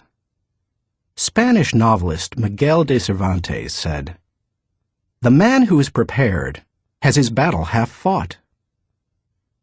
Strategic thinking takes complex issues and long-term objectives, which can be very difficult to address, and breaks them down into manageable sizes. Anything becomes simpler when it has a plan. Strategic thinking can also help you simplify the management of everyday life. I do that by using systems, which are nothing more than good strategies repeated. I am well known among pastors and other speakers for my filing system. Writing a lesson or speech can be difficult, but because I use my system to file quotes, stories, and articles, when I need something to flesh out or illustrate a point, I simply go to one of my 1,200 files and find a good piece of material that works. Just about any difficult task can be made simpler with strategic thinking. 2. Strategic thinking prompts you to ask the right questions. Do you want to break down complex or difficult issues? Then ask questions. Strategic thinking forces you through this process. Take a look at the following questions developed by my friend Bob Beal, the author of Master Planning. Direction. What should we do next? Why? Organization. Who is responsible for what? Who is responsible for whom? Do we have the right people in the right places? Cash. What is our projected income, expense, net? Can we afford it? How can we afford it? Tracking. Are we on target? Overall evaluation. Are we achieving the quality we expect and demand of ourselves? Refinement. How can we be more effective and more efficient, move toward the ideal? These may not be the only questions you need to ask to begin formulating a strategic plan, but they are certainly a good start. 3. Strategic thinking prompts customization. General George S. Patton observed, "Successful generals make plans to fit circumstances, but do not try to create circumstances to fit plans." All good strategic thinkers are precise in their thinking.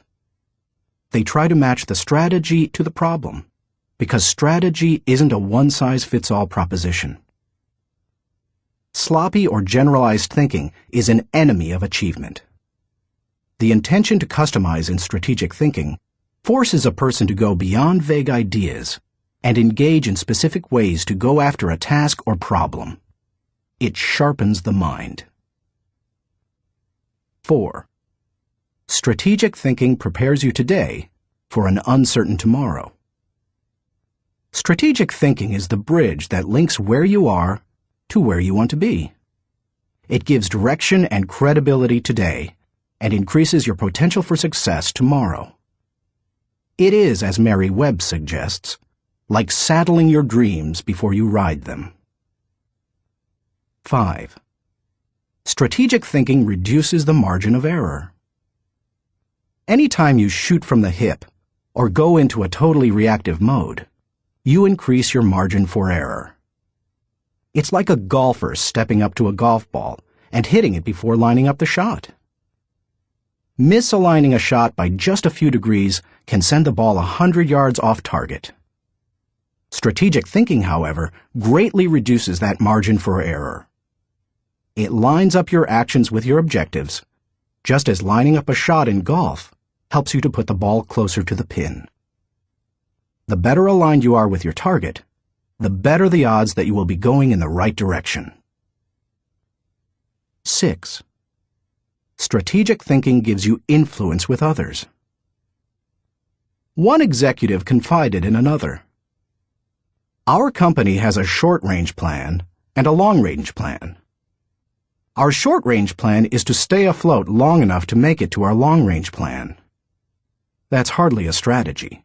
Yet that's the position where some business leaders put themselves. There's more than one problem with neglecting strategic thinking in that way. Not only does it fail to build the business, but it also loses the respect of everyone involved with the business. The one with the plan is the one with the power. It doesn't matter in what kind of activity you're involved. Employees want to follow the business leader with a good business plan. Volunteers want to join the pastor with a good ministry plan. Children want to be with the adult who has the well-thought-out vacation plan. If you practice strategic thinking, others will listen to you, and they will want to follow you. If you possess a position of leadership in an organization, strategic thinking is essential. How to release the power of strategic thinking. To become a better strategic thinker, able to formulate and implement plans that will achieve the desired objective, take the following guidelines to heart. 1. Break down the issue. The first step in strategic thinking is to break down an issue into smaller, more manageable parts, so that you can focus on them more effectively. How you do it is not as important as just doing it. You might break an issue down by function. That's what automotive innovator Henry Ford did when he created the assembly line. And that's why he said, "Nothing is particularly hard if you divide it into small jobs." How you break down an issue is up to you, whether it's by function, timetable, responsibility, purpose, or some other method. The point is that you need to break it down. Only one person in a million can juggle the whole thing in his head and think strategically to create solid, viable plans. 2. Ask why before how. When most people begin using strategic thinking to solve a problem or plan a way to meet an objective, they often make the mistake of jumping the gun and trying immediately to figure out how to accomplish it. Instead of asking how, they should first ask why. If you jump right into problem-solving mode, how are you going to know all the issues? Eugene G. Grace says, "Thousands of engineers can design bridges, calculate strains and stresses, and draw up specifications for machines. But the great engineer is the man who can tell whether the bridge or the machine should be built at all, where it should be built, and when." Asking why helps you to think about all the reasons for decisions. It helps you to open your mind to possibilities and opportunities. The size of an opportunity often determines the level of resources and effort that you must invest. Big opportunities allow for big decisions. If you jump to how too quickly, you might miss that. 3. Identify the real issues and objectives.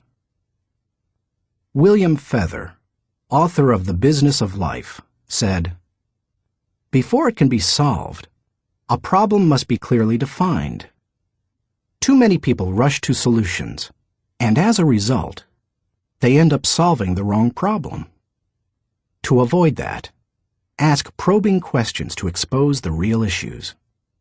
Challenge all of your assumptions. Collect information even after you think you've identified the issue. You may still have to act with incomplete data, but you don't want to jump to a conclusion before you gather enough information to begin identifying the real issue. Begin by asking, what else could be the real issue? You should also remove any personal agenda. More than almost anything else, that can cloud your judgment. Discovering your real situation and objectives is a major part of the battle. Once the real issues are identified, the solutions are often simple. 4. Review your resources. I already mentioned how important it is to be aware of your resources, but it bears repeating. A strategy that doesn't take into account resources is doomed to failure. Take an inventory. How much time do you have? How much money? What kinds of materials, supplies, or inventory do you have? What are your other assets? What liabilities or obligations will come into play? Which people on the team can make an impact? You know your own organization and profession. Figure out what resources you have at your disposal. 5. Develop your plan. How you approach the planning process depends greatly on your profession and the size of the challenge that you're planning to tackle, so it's difficult to recommend many specifics. However, no matter how you go about planning, take this advice. Start with the obvious. When you tackle an issue or plan that way, it brings unity and consensus to the team, because everyone sees those things. Obvious elements build mental momentum and initiate creativity and intensity. The best way to create a road to the complex is to build on the fundamentals. 6. Put the right people in the right place. It's critical that you include your team as part of your strategic thinking. Before you can implement your plan, you must make sure that you have the right people in place. Even the best strategic thinking won't help if you don't take into account the people part of the equation. Look what happens if you miscalculate. Wrong person. Problems instead of potential. Wrong place. Frustration instead of fulfillment. Wrong plan. Grief instead of growth. Everything comes together, however, when you put together all three elements: the right person, the right place, and the right plan. 7. Keep repeating the process. My friend Olin Hendricks remarked, "Strategic thinking is like showering. You have to keep doing it." If you expect to solve any major problem once, you're in for disappointment. Little things such as filing or shopping systematically can be won easily through systems and personal discipline. But major issues need major strategic thinking time. What Thane Yost said is really true. The will to win is worthless if you do not have the will to prepare. If you want to be an effective strategic thinker, then you need to become a continuous strategic thinker. As I was working on this chapter, I came across an article in my local paper on the celebration of the Jewish Passover and how millions of American Jews read the order of service for their Seder, or Passover meal, from a small booklet produced by Maxwell House Coffee. For more than 70 years, the coffee company has produced the booklet, called a Haggadah, and during those years, it has distributed more than 40 million copies of it.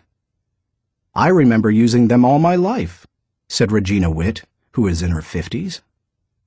So does her mother, who is almost 90. It's our tradition. I think it would be very strange not to use them. So how did Maxwell House come to supply the booklets? It was the result of strategic thinking. 80 years ago, marketing man Joseph Jacobs advised that the company could sell coffee during Passover if the product were certified kosher by a rabbi. Since 1923, Maxwell House Coffee has been certified kosher for Passover. And then Jacobs suggested that if they gave away the Haggadah booklets, they could increase sales. They've been creating the booklets and selling coffee during Passover ever since. That's what can happen when you unleash the power of strategic thinking. Thinking question. Am I implementing strategic plans that give me direction for today and increase my potential for tomorrow? Chapter 6. Explore possibility thinking. Nothing is so embarrassing as watching someone do something that you said could not be done. Sam Ewing. People who embrace possibility thinking are capable of accomplishing tasks that seem impossible because they believe in solutions. Here are several reasons why you should become a possibility thinker. 1. Possibility thinking increases your possibilities. When you believe you can do something difficult, and you succeed, many doors open for you. When George Lucas succeeded in making Star Wars, despite those who said the special effects he wanted hadn't ever been done, and couldn't be done, many other possibilities opened up to him. Industrial Light and Magic, the company he created to produce those impossible special effects, became a source of revenue to help underwrite his other projects. He was able to produce merchandising tie-ins to his movies, thus bringing in another revenue stream to fund his movie making. But his confidence in doing the difficult has also made a huge impact on other movie makers and a whole new generation of moviegoers. Popular culture writer Chris Salewicz asserts, at first, directly through his own work, and then via the unparalleled influence of ILM, Industrial Light and Magic, George Lucas has dictated for 2 decades the essential broad notion of what is cinema. If you open yourself up to possibility thinking, you open yourself up to many other possibilities. 2. Possibility thinking draws opportunities and people to you. The case of George Lucas helps you to see how being a possibility thinker can create new opportunities and attract people. People who think big attract big people to them. If you want to achieve big things, you need to become a possibility thinker. 3. Possibility thinking increases others' possibilities. Big thinkers who make things happen also create possibilities for others. That happens in part because it's contagious. You can't help but become more confident and think bigger when you're around possibility thinkers. 4. Possibility thinking allows you to dream big dreams. No matter what your profession, possibility thinking can help you to broaden your horizons and dream bigger dreams. Professor David J. Schwartz believes, big thinkers are specialists in creating positive, forward-looking, optimistic pictures in their own minds and in the minds of others. If you embrace possibility thinking, your dreams will go from molehill to mountain size. And because you believe in possibilities, you put yourself in position to achieve them. 5. Possibility thinking makes it possible to rise above average. During the 1970s, when oil prices went through the roof, automobile makers were ordered to make their cars more fuel efficient. One manufacturer asked a group of senior engineers to drastically reduce the weight of cars they were designing. They worked on the problem and searched for solutions, but they finally concluded that making lighter cars couldn't be done, would be too expensive, and would present too many safety concerns. They couldn't get out of the rut of their average thinking. What was the automaker's solution? They gave the problem to a group of less experienced engineers. The new group found ways to reduce the weight of the company's automobiles by hundreds of pounds. Because they thought that solving the problem was possible, it was. Every time you remove the label of impossible from a task, you raise your potential from average to off the charts. 6. Possibility thinking gives you energy. A direct correlation exists between possibility thinking and the level of a person's energy. Who gets energized by the prospect of losing? If you know something can't succeed, how much time and energy are you willing to give it? Nobody goes looking for a lost cause. You invest yourself in what you believe can succeed. When you embrace possibility thinking, you believe in what you're doing, and that gives you energy. 7. Possibility thinking keeps you from giving up. Above all, possibility thinkers believe they can succeed. Dennis Waitley, author of The Psychology of Winning, says, "The winners in life think constantly in terms of I can, I will, and I am. Losers, on the other hand, concentrate their waking thoughts on what they should have done, or what they don't do. If you believe you can't do something, then it doesn't matter how hard you try, because you've already lost. If you believe you can do something, you have already won much of the battle." One of the people who showed himself to be a great possibility thinker in 2001 was New York Mayor Rudy Giuliani. In the hours following the World Trade Center tragedy, Giuliani not only led the city through the chaos of the disaster, but he instilled confidence in everyone he touched. Afterward, he gave some insight and perspective on his experience. "I was so proud of the people I saw on the street. No chaos, but they were frightened and confused. And it seemed to me that they needed to hear from my heart where I thought we were going. I was trying to think, where can I go for some comparison to this? Some lessons about how to handle it.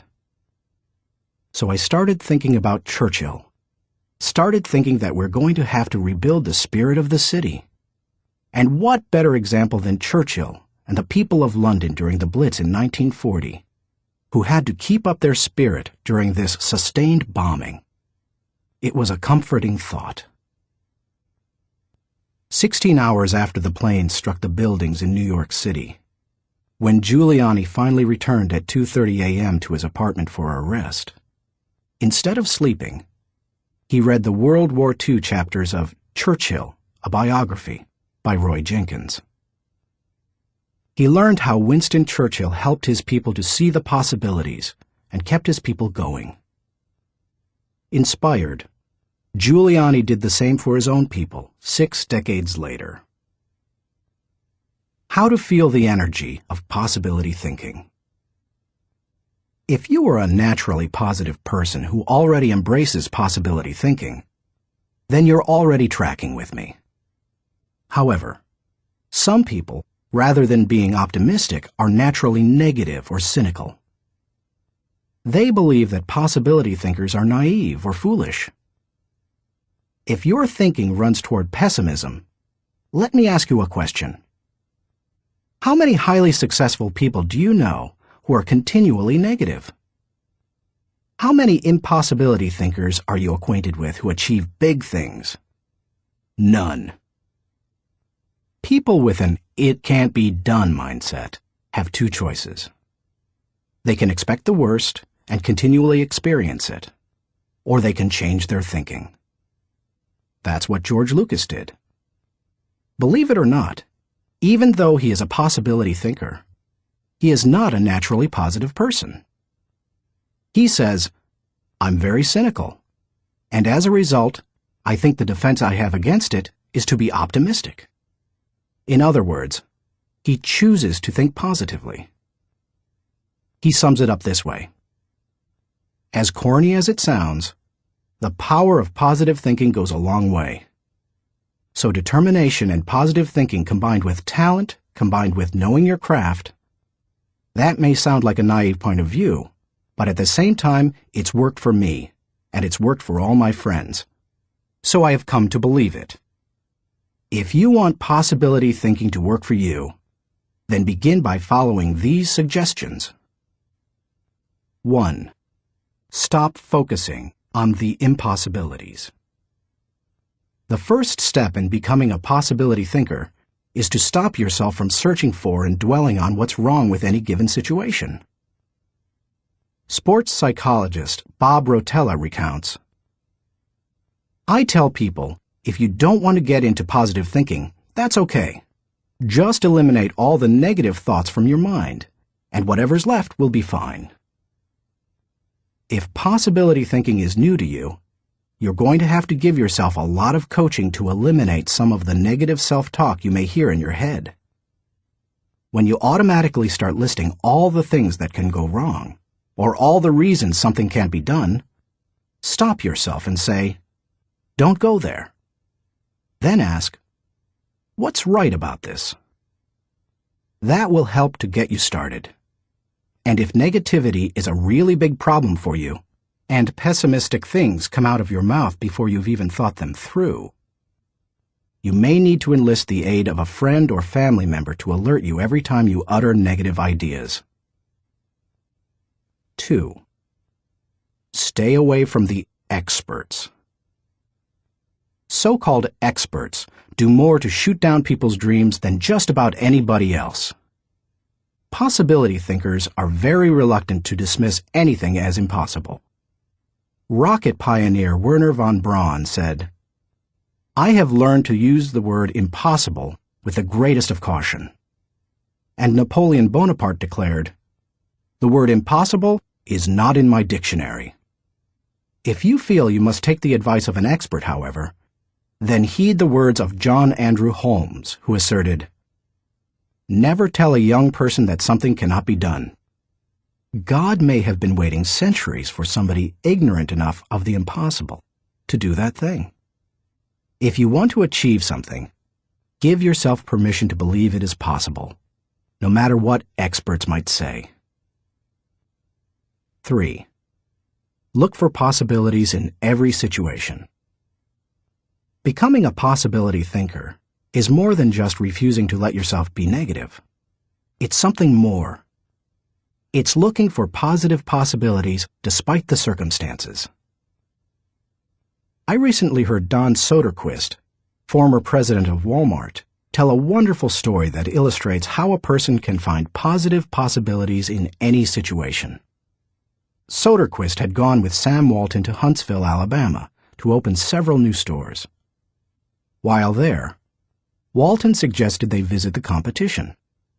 Here's what Soderquist said happened. "We went into one store, and I have to tell you that it was the worst store I have ever seen in my life. It was terrible. There were no customers, There was no help on the floor. The aisles were cluttered with merchandise, empty shelves, dirty.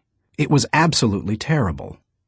He, Walton, walked one way, and I'd walked the other way, and we'd kind of meet out on the sidewalk. He said, "What'd you think, Don?" I said, "Sam, that is the absolutely worst store I've ever seen in my life.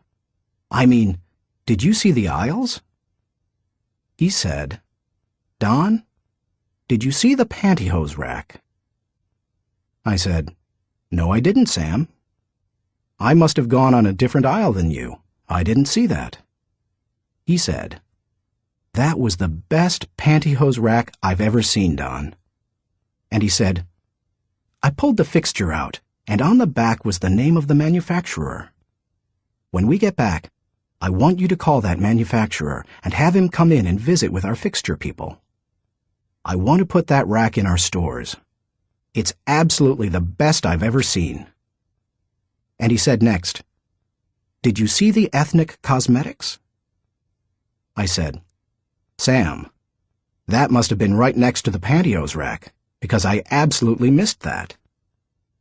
He said, "Don, do you realize that in our stores we have 4 feet of ethnic cosmetics? These people had 12 feet of it. We are absolutely missing the boat." I wrote down the distributor of some of those products. When we get back, I want you to get a hold of our cosmetic buyer and get these people in. We absolutely need to expand our ethnic cosmetics. Now, Sam Walton didn't hit me on the head and say, "Don, now what lesson did you learn from this?" He had already hit me on the head by looking for the good, looking how to improve, striving for excellence. It's so easy to go and look at what other people do badly. But one of the leadership characteristics of vision that he showed me, and I'll never forget it, is look for the good in what other people are doing and apply it. It doesn't take a genius IQ or 20 years of experience to find the possibility in every situation. All it takes is the right attitude, and anybody can cultivate that. 4. Dream one size bigger. One of the best ways to cultivate a possibility mindset is to prompt yourself to dream one size bigger than you normally do. Let's face it, most people dream too small. They don't think big enough.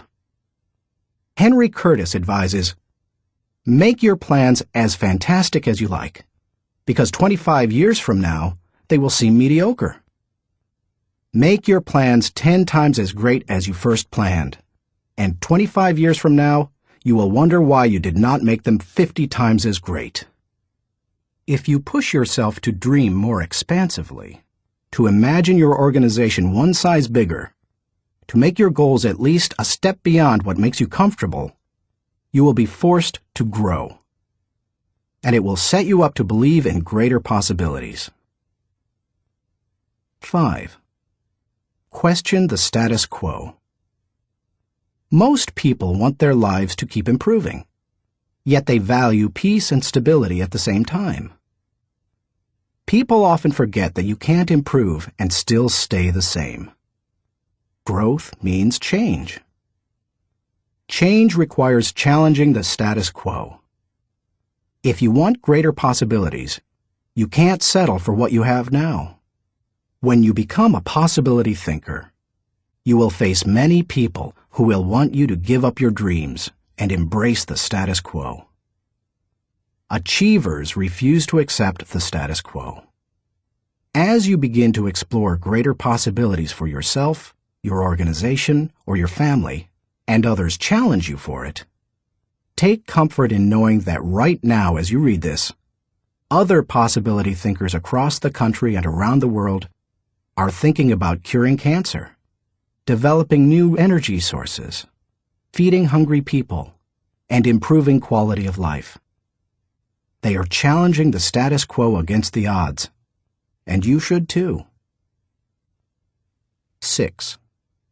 Find inspiration from great achievers. You can learn a lot about possibility thinking by studying great achievers. I mentioned George Lucas in this chapter. Perhaps he doesn't appeal to you, or you don't like the movie industry. Personally, I'm not a big science fiction fan, but I admire Lucas as a thinker, creative visionary, and business person. Find some achievers you admire and study them. Look for people with the attitude of Robert F. Kennedy, who popularized George Bernard Shaw's stirring statement. Some men see things as they are and say, "Why?" I dream of things that never were and say, "Why not?" I know possibility thinking isn't in style with many people. So call it what you like. The will to succeed, belief in yourself, confidence in your ability, faith. It's really true. People who believe that they can't, don't.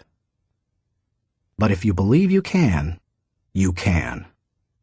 That's the power of possibility thinking. Thinking question. Am I unleashing the enthusiasm of possibility thinking to find solutions for even seemingly impossible situations? Chapter 7. Learn from reflective thinking. To doubt everything, or to believe everything, are two equally convenient solutions. Both dispense with the necessity of reflection. Jules-Henri Poincaré. The pace of our society does not encourage reflective thinking. Most people would rather act than think. Now, don't get me wrong. I'm a person of action. I have very high energy, and I like to see things accomplished. But I'm also a reflective thinker. Reflective thinking is like the crock pot of the mind. It encourages your thoughts to simmer until they're done. As I go through this process, my goal is to reflect so that I might learn from my successes and mistakes, discover what I should try to repeat, and determine what I should change. It is always a valuable exercise. By mentally visiting past situations, you can think with greater understanding. 1. Reflective thinking gives you true perspective. When our children were young and still lived at home, we used to take them on wonderful vacations every year. When we got home, they always knew that I was going to ask them two questions. What did you like best, and what did you learn? It didn't matter whether we went to Walt Disney World or Washington, D.C. I always asked those questions. Why? Because I wanted them to reflect on their experiences. Children don't naturally grasp the value or cost of an experience unless prompted. They take things for granted. I wanted my children to appreciate our trips and to learn from them. When you reflect, you are able to put an experience into perspective. You are able to evaluate its timing. And you are able to gain a new appreciation for things that before went unnoticed. Most people are able to recognize the sacrifices of their parents or other people only when they become parents themselves. That's the kind of perspective that comes with reflection. 2. Reflective thinking gives emotional integrity to your thought life. Few people have good perspective in the heat of an emotional moment. Most individuals who enjoy the thrill of an experience try to go back and recapture it without first trying to evaluate it. It's one of the reasons our culture produces so many thrill seekers. Likewise, those who survive a traumatic experience usually avoid similar situations at all costs, which sometimes ties them into emotional knots. Reflective thinking enables you to distance yourself from the intense emotions of particularly good or bad experiences and see them with fresh eyes. You can see the thrills of the past in the light of emotional maturity and examine tragedies in the light of truth and logic. That process can help a person to stop carrying around a bunch of negative emotional baggage. President George Washington observed, "We ought not to look back unless it is to derive useful lessons from past errors, and for the purpose of profiting by dearly bought experience. Any feeling that can stand up to the light of truth and can be sustained over time has emotional integrity and is therefore worthy of your mind and heart." 3. Reflective thinking increases your confidence in decision-making. Have you ever made a snap judgment and later wondered if you did the right thing? Everybody has. Reflective thinking can help to diffuse that doubt. It also gives you confidence for the next decision. Once you've reflected on an issue, you don't have to repeat every step of the thinking process when you're faced with it again. You've got mental road markers from having been there before. That compresses and speeds up thinking time, and it gives you confidence. And over time, it can also strengthen your intuition. 4. Reflective thinking clarifies the big picture. When you engage in reflective thinking, you can put ideas and experiences into a more accurate context. Reflective thinking encourages us to go back and spend time pondering what we have done and what we have seen. If a person who loses his job reflects on what happened, he may see a pattern of events that led to his dismissal. He will better understand what happened, why it happened, and what things were his responsibility. If he also looks at the incidents that occurred afterward, he may realize that in the larger scheme of things, he's better off in his new position because it better fits his skills and desires. Without reflection, it can be very difficult to see that big picture. 5. Reflective thinking takes a good experience and makes it a valuable experience. When you were just starting out in your career, did it seem that few people were willing to give someone without experience an opportunity? At the same time, could you see people who had been on their jobs 20 years, who yet did their work poorly? If so, that probably frustrated you. Playwright William Shakespeare wrote, "Experience is a jewel, and it had need be so, for it is often purchased at an infinite rate." Yet experience alone does not add value to a life. It's not necessarily experience that is valuable. It's the insight people gain because of their experience. Reflective thinking turns experience into insight. Mark Twain said, "We should be careful to get out of an experience all the wisdom that is in it. Not like the cat that sits down on a hot stove lid. She will never sit down on a hot stove lid again, and that is well. But also, she will never sit down on a cold one anymore."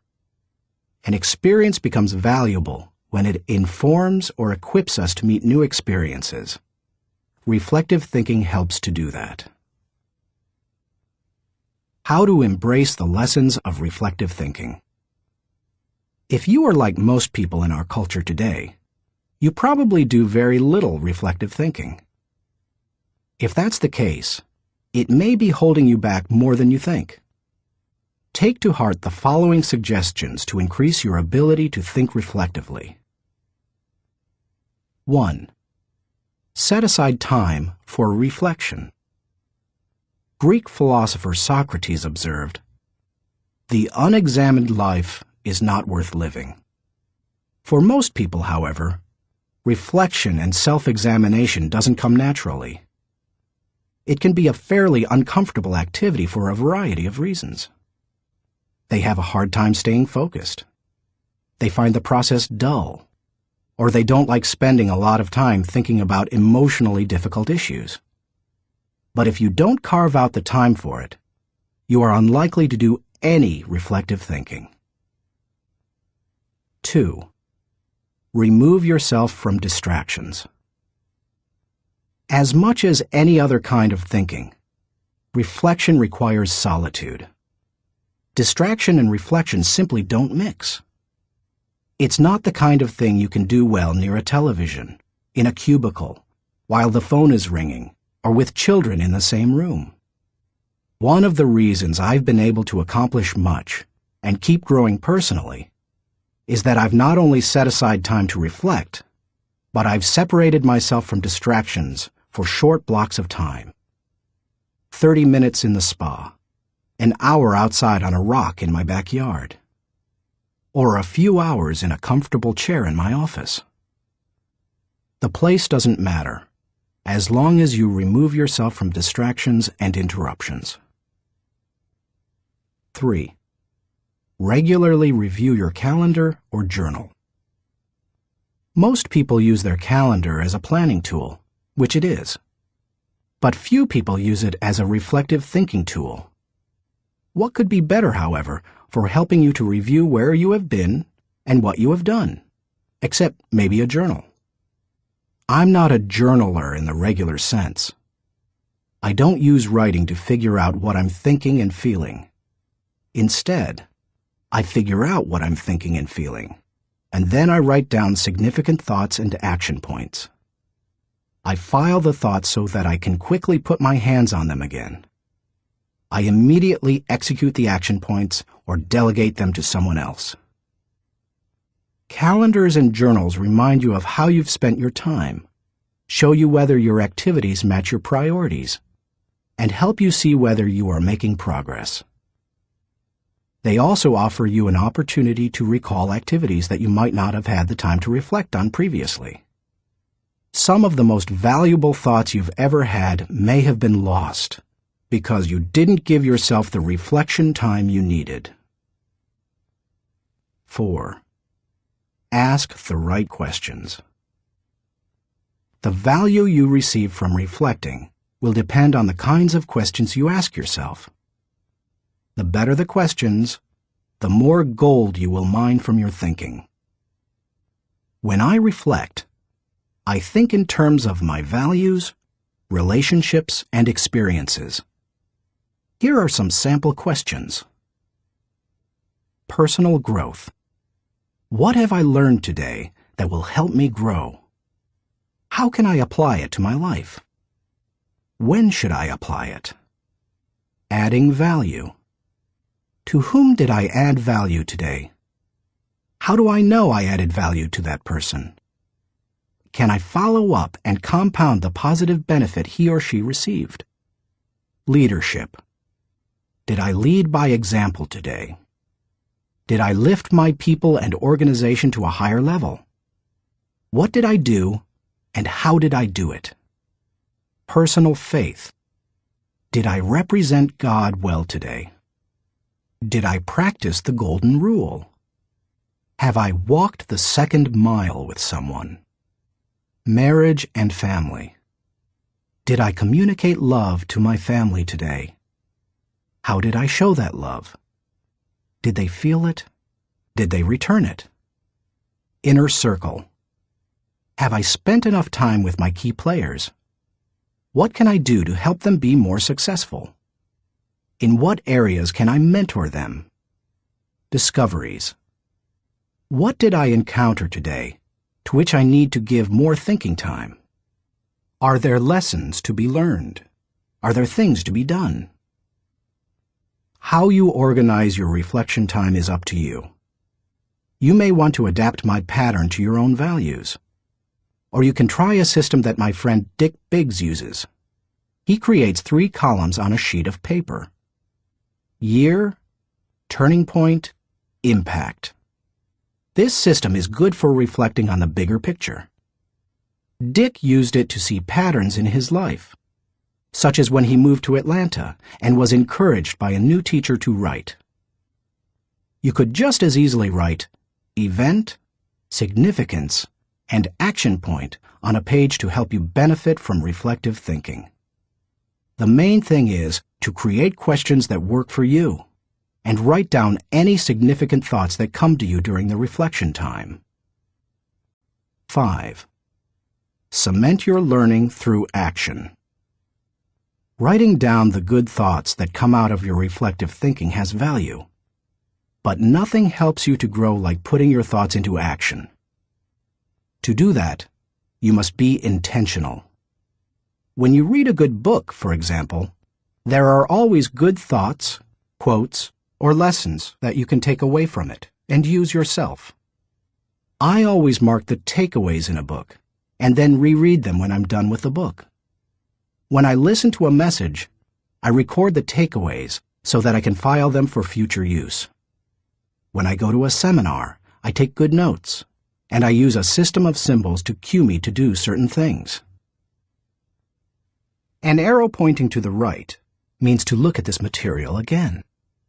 An asterisk next to the marked section means to file it according to the subject noted. An open bracket means that I want to use what's marked in a lecture or book. An arrow pointing up means this idea will take off if I work at it. When most people go to a conference or seminar, they enjoy the experience, listen to the speakers, and sometimes even take notes. But nothing happens after they go home. They like many of the concepts they hear, but when they close their notebooks, they don't think about them again. When that happens, they receive little more than a temporary surge of motivation. When you go to a conference, revisit what you heard, reflect on it, and then put it into action, it can change your life. Ultimately, reflective thinking has three main values. It gives me perspective within context. It allows me to continually connect with my journey. And it provides counsel and direction concerning my future. It is an invaluable tool to my personal growth. Few things in life can help me learn and improve the way reflective thinking can. Thinking question. Am I regularly revisiting the past to gain a true perspective and think with understanding? Chapter 8. Question popular thinking. I'm not an answering machine. I'm a questioning machine. If we have all the answers, how come we're in such a mess? Douglas Cardinal. Economist John Maynard Keynes, whose ideas profoundly influenced economic theory and practices in the 20th century, asserted, "The difficulty lies not so much in developing new ideas as in escaping from the old ones." Going against popular thinking can be difficult, whether you're a business person bucking company tradition, a pastor introducing new types of music to his church, a new mother rejecting old wives' tales handed down from her parents, or a teenager ignoring currently popular styles. Many of the ideas in this book go against popular thinking.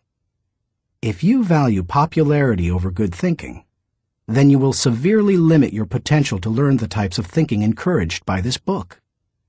Popular thinking is too average to understand the value of good thinking, too inflexible to realize the impact of changed thinking, too lazy to master the process of intentional thinking, too small to see the wisdom of big-picture thinking, too satisfied to unleash the potential of focused thinking, too traditional to discover the joy of creative thinking, too naive to recognize the importance of realistic thinking, too undisciplined to release the power of strategic thinking, too limiting to feel the energy of possibility thinking, too trendy to embrace the lessons of reflective thinking, too shallow to question the acceptance of popular thinking, too proud to encourage the participation of shared thinking, too self-absorbed to experience the satisfaction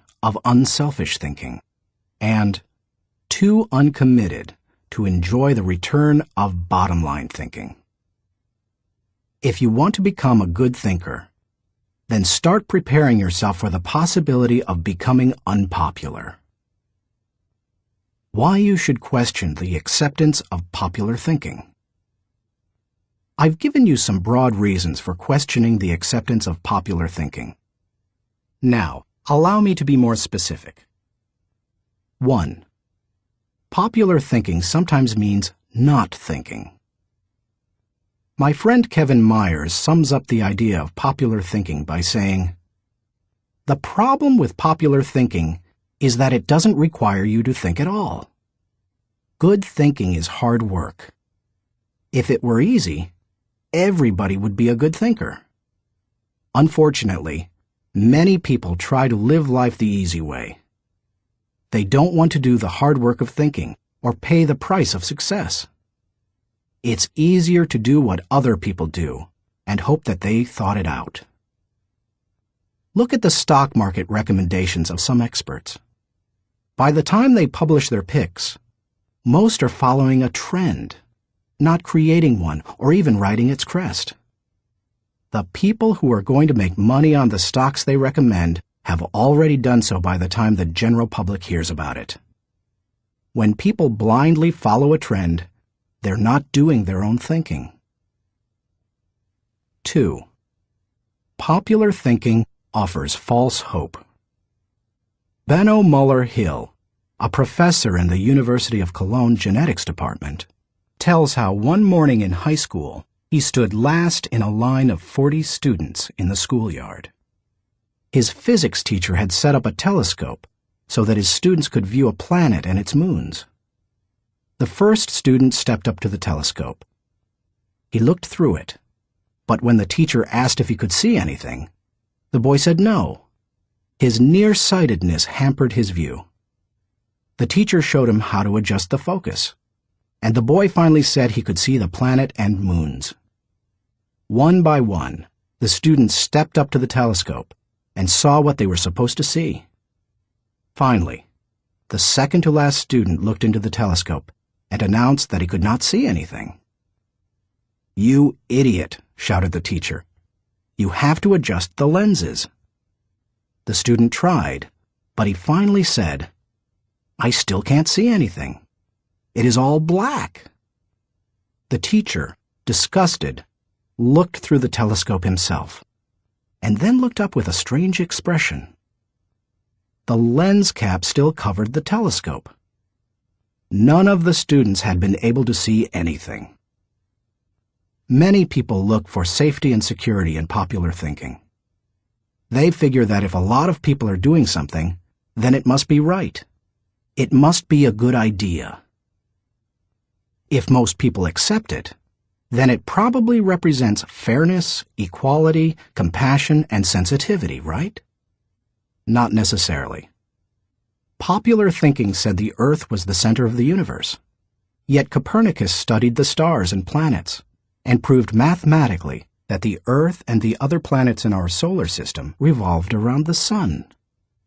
Popular thinking said surgery didn't require clean instruments. Yet Joseph Lister studied the high death rates in hospitals and introduced antiseptic practices that immediately saved lives. Popular thinking said that women shouldn't have the right to vote. Yet people like Emmeline Pankhurst and Susan B. Anthony fought for and won that right. Popular thinking put the Nazis into power in Germany. Yet Hitler's regime murdered millions and nearly destroyed Europe. We must always remember there is a huge difference between acceptance and intelligence. People may say that there's safety in numbers, but that's not always true. Sometimes it's painfully obvious that popular thinking isn't good and right. Other times, it's less evident. For example, consider the staggering number of people in the United States who have run up large amounts of debt on their credit cards. Anyone who is financially astute will tell you that's a bad idea. Yet millions follow right along with the popular thinking of buy now, pay later. And so they pay and pay and pay. Many promises of popular thinking ring hollow. Don't let them fool you. 3. Popular thinking is slow to embrace change. Popular thinking loves the status quo. It puts its confidence in the idea of the moment and holds on to it with all its might. As a result, It resists change and dampens innovation. Donald M. Nelson, former president of the Society of Independent Motion Picture Producers, criticized popular thinking when he asserted, "We must discard the idea that past routine, past ways of doing things are probably the best ways. On the contrary, we must assume that there is probably a better way to do almost everything. We must stop assuming that a thing which never has been done before probably cannot be done at all." 4. Popular thinking brings only average results. The bottom line? Popular thinking brings mediocre results. Here is popular thinking in a nutshell. Popular equals normal equals average. It's the least of the best and the best of the least. We limit our success when we adopt popular thinking. It represents putting in the least energy to just get by. You must reject common thinking if you want to accomplish uncommon results. How to question the acceptance of popular thinking. Popular thinking has often proved to be wrong and limiting. Questioning it isn't necessarily hard once you cultivate the habit of doing so. The difficulty is in getting started. Begin by doing the following things. 1. Think before you follow. Many individuals follow others almost automatically. Sometimes they do so because they desire to take the path of least resistance. Other times they fear rejection, or they believe there's wisdom in doing what everyone else does. But if you want to succeed, you need to think about what's best, not what's popular. Challenging popular thinking requires a willingness to be unpopular and go outside of the norm. Following the tragedy of September 11, 2001, for example, few people willingly chose to travel by plane. But that was the best time to travel. Crowds were down, security was up, and airlines were cutting prices. About a month after the tragedy, my wife Margaret and I heard that Broadway shows had lots of seats and many New York hotel rooms remained empty. Popular thinking said, "Stay away from New York." We used that as an opportunity. We got cheap plane tickets to the city, booked a room in a great hotel for about half price, and got tickets to the most sought-after show, The Producers. As we took our seats in the theater, we sat next to a woman beside herself with excitement. "I can't believe I'm finally here," she said to us. "I've waited so long. This is the best show on Broadway, and the hardest to get tickets to." Then she turned to look me in the eye and said, "I've had my tickets for a year and a half waiting to see this show. How long ago did you get yours?" "You won't like my answer," I replied. "Oh, come on," she said. "How long?" "I got mine 5 days ago," I answered. She looked at us in horror. By the way, she was right. It's one of the best shows we've seen in a while.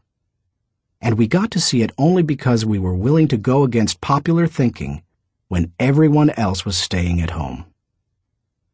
As you begin to think against the grain of popular thinking, remind yourself that unpopular thinking, even when resulting in success, is largely underrated, unrecognized, and misunderstood. Unpopular thinking contains the seeds of vision and opportunity. Unpopular thinking is required for all progress. The next time you feel ready to conform to popular thinking on an issue, stop and think. You may not want to create change for its own sake, but you certainly don't want to blindly follow just because you haven't thought about what's best. 2. Appreciate thinking different from your own. One of the ways to embrace innovation and change is to learn to appreciate how others think. To do that, you must continually expose yourself to people different from yourself.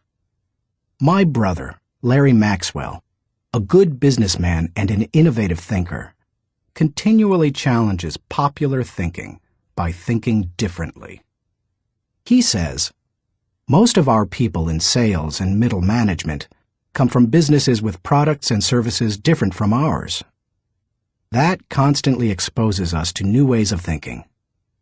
We also discourage our people from active participation in formal business and trade associations and fraternities because their thinking is quite common. They don't need to spend a lot of time thinking the way everyone else in the industry does. As you strive to challenge popular thinking, spend time with people with different backgrounds, education levels, professional experiences, personal interests, etc. You will think like the people with whom you spend the most time. If you spend time with people who think out of the box, you're more likely to challenge popular thinking and break new ground. 3. Continually question your own thinking. Let's face it, any time we find a way of thinking that works, one of our greatest temptations is to go back to it repeatedly, even if it no longer works well. The greatest enemy to tomorrow's success is sometimes today's success. My friend Andy Stanley recently taught a leadership lesson at Enjoy's Catalyst Conference called Challenging the Process. He described how progress must be preceded by change, and he pointed out many of the dynamics involved in questioning popular thinking. In an organization, he said, we should remember that every tradition was originally a good idea, and perhaps even revolutionary. But every tradition may not be a good idea for the future. In your organization, if you were involved in putting into place what currently exists, then it's likely that you will resist change, even change for the better. That's why it's important to challenge your own thinking. If you're too attached to your own thinking and how everything is done now, then nothing will change for the better. 4. Try new things in new ways. When was the last time you did something for the first time? Do you avoid taking risks or trying new things? One of the best ways to get out of the rut of your own thinking is to innovate.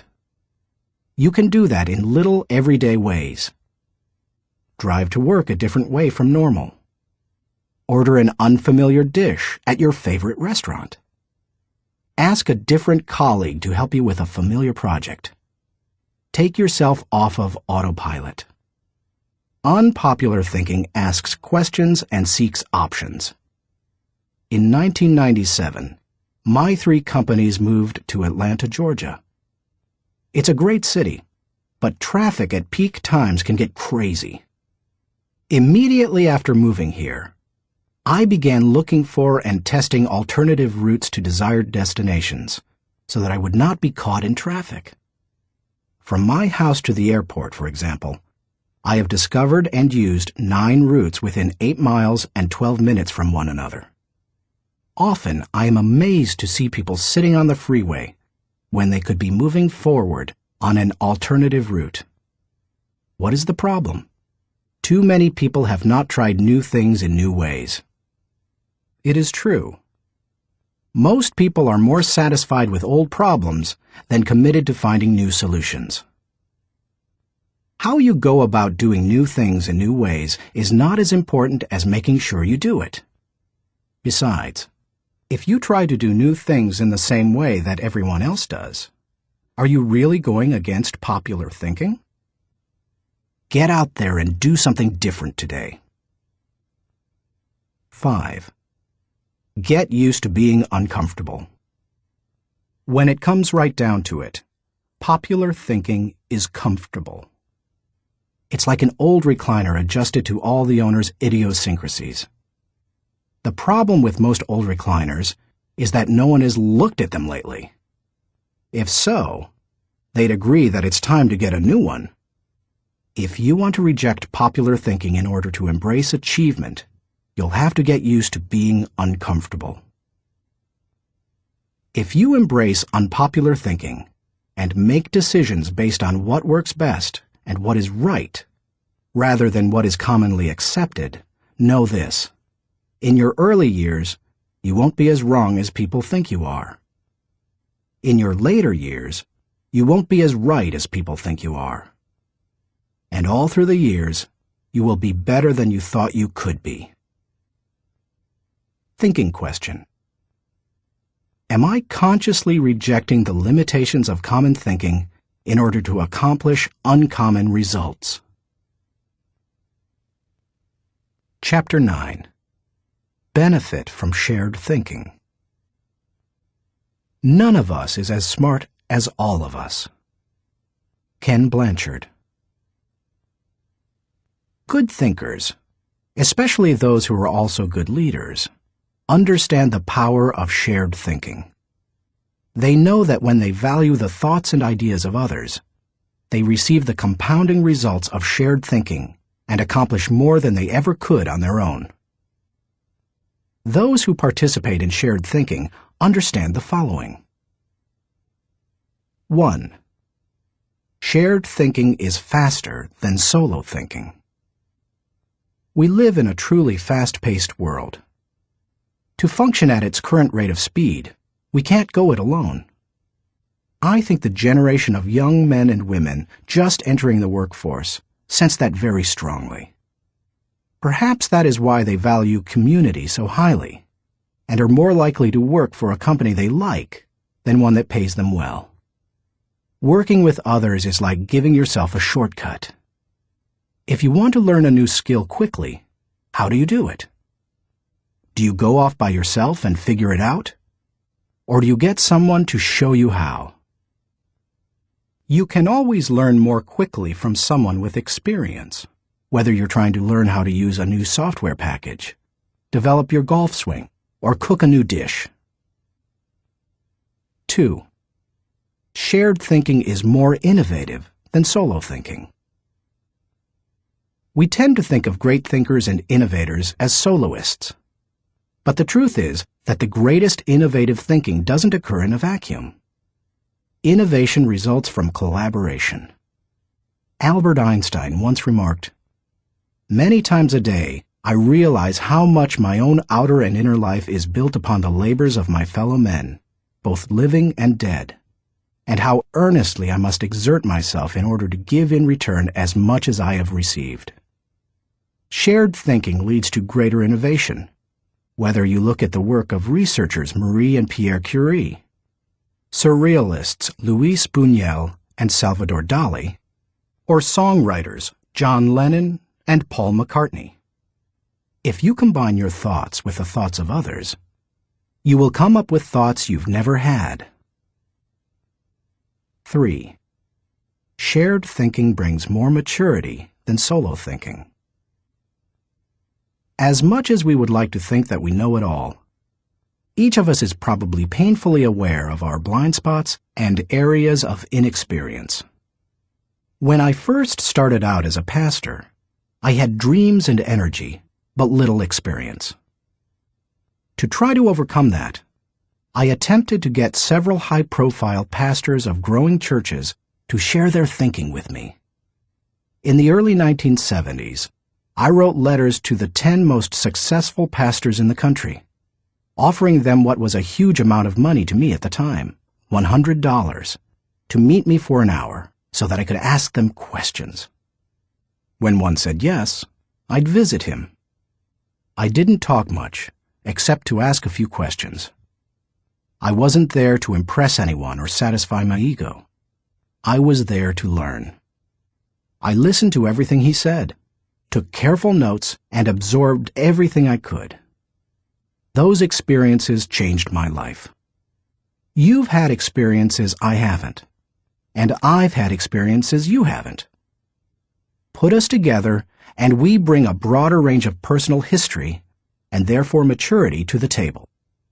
If you don't have the experience you need, hook up with someone who does. 4. Shared thinking is stronger than solo thinking. Philosopher-poet Johann Wolfgang von Goethe said, To accept good advice is but to increase one's own ability. Two heads are better than one when they are thinking in the same direction. It's like harnessing two horses to pull a wagon. They are stronger pulling together than either is individually. But did you know that when they pull together, they can move more weight than the sum of what they can move individually? A synergy comes from working together. That same kind of energy comes into play when people think together. 5. Shared thinking returns greater value than solo thinking. Because shared thinking is stronger than solo thinking, it's obvious that it yields a higher return. That happens because of the compounding action of shared thinking. But it also offers other benefits. The personal return you receive from shared thinking and experiences can be great. Clarence Francis sums up the benefits in the following observation. I sincerely believe that the word relationships is the key to the prospect of a decent world. It seems abundantly clear that every problem you will have, in your family, in your work, in our nation, or in this world, is essentially a matter of relationships, of interdependence. 6. Shared thinking is the only way to have great thinking. I believe that every great idea begins with 3 or 4 good ideas. And most good ideas come from shared thinking. Playwright Ben Jonson said, "He that is taught only by himself has a fool for a master." When I was in school, teachers put the emphasis on being right and on doing better than the other students, rarely on working together to come up with good answers. Yet all the answers improve when they make the best use of everyone's thinking. If we each have one thought, and together we have 2 thoughts, then we always have the potential for a great thought. How to encourage the participation of shared thinking. Some people naturally participate in shared thinking. Anytime they see a problem, they think, "Who do I know who can help with this?" Leaders tend to be that way. So do extroverts. However, you don't have to be either of those to benefit from shared thinking. Use the following steps to help you improve your ability to harness shared thinking. 1. Value the ideas of others. First, believe that the ideas of other people have value.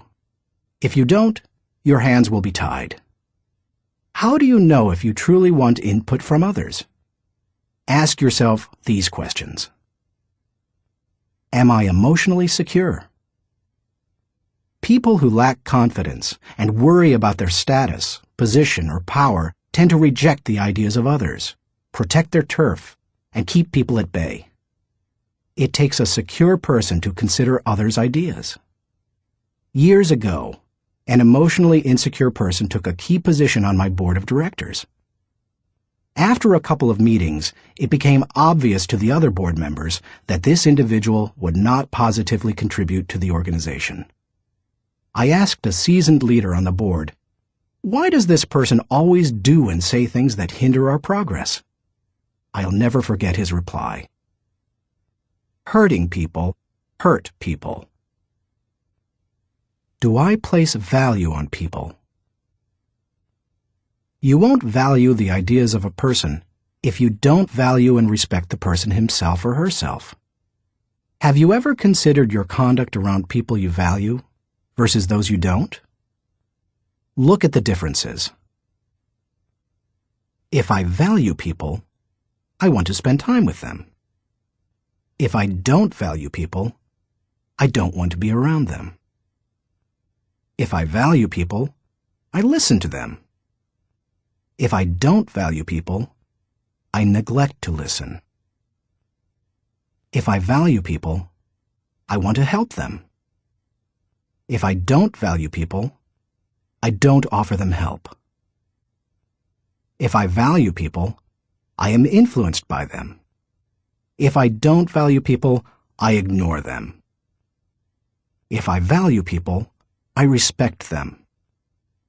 If I don't value people, I am indifferent. Do I value the interactive process? A wonderful synergy often occurs as the result of shared thinking. It can take you places you've never been. Publisher Malcolm Forbes asserted, "Listening to advice often accomplishes far more than heeding it." I must say, I didn't always value shared thinking. For many years, I tended to withdraw when I wanted to develop ideas. Only reluctantly did I work on ideas with others. When a colleague challenged me on this, I started to analyze my hesitancy. I realized that it went back to my college experience. Some days in the classroom, I could tell that a teacher was unprepared to lecture, and instead spent the class time asking us to give our uninformed opinions on a subject. Most of the time, the opinions seemed no better than mine. I had come to class so that the professor could teach me. I realized that the process of shared ideas wasn't the problem. It was who was doing the talking. Shared thinking is only as good as the people doing the sharing. Since learning that lesson, I have embraced the interactive process, and now I believe it is one of my strengths. Still, I always think about whom I bring around the table for a shared thinking session. I'll tell you my guidelines for whom I invite later in this chapter. You must open yourself up to the idea of sharing ideas before you will engage in the process of shared thinking. 2. Move from competition to cooperation. Jeffrey J. Fox, author of How to Become CEO, says, "Always be on the lookout for ideas. Be completely indiscriminate as to the source. Get ideas from customers, children, competitors, other industries, or cab drivers. It doesn't matter who thought of an idea." A person who values cooperation desires to complete the ideas of others, not compete with them. If someone asks you to share ideas, focus on helping the team, not getting ahead personally. And if you are the one who brings people together to share their thoughts, praise the idea more than the source of the idea. If the best idea always wins, rather than the person who offered it, then all will share their thoughts with greater enthusiasm. 3. Have an agenda when you meet. I enjoy spending time with certain people, whether we discuss ideas or not. My wife Margaret, my children, my grandchildren, my parents. Though we often do discuss ideas, it doesn't bother me if we don't. We are family. When I spend time with nearly anyone else in my life, however, I have an agenda. I know what I want to accomplish. The more I respect the wisdom of the person, the more I listen. For example, when I meet with someone I'm mentoring, I let the person ask the questions, but I expect to do most of the talking. When I meet with someone who mentors me, like Bill Bright, I mostly keep my mouth shut. In other relationships, the give and take is more even. But no matter with whom I meet, I have a reason for getting together, and I have an expectation for what I'll give to it and get from it. That's true whether it's for business or pleasure. 4. Get the right people around the table. To get anything of value out of shared thinking, you need to have people around the table who bring something to the table. As you prepare to ask people to participate in shared thinking, use the following criteria for the selection process. Choose people whose greatest desire is the success of the ideas. People who can add value to another's thoughts. People who can emotionally handle quick changes in the conversation. People who appreciate the strengths of others in areas where they are weak. People who understand their place of value at the table.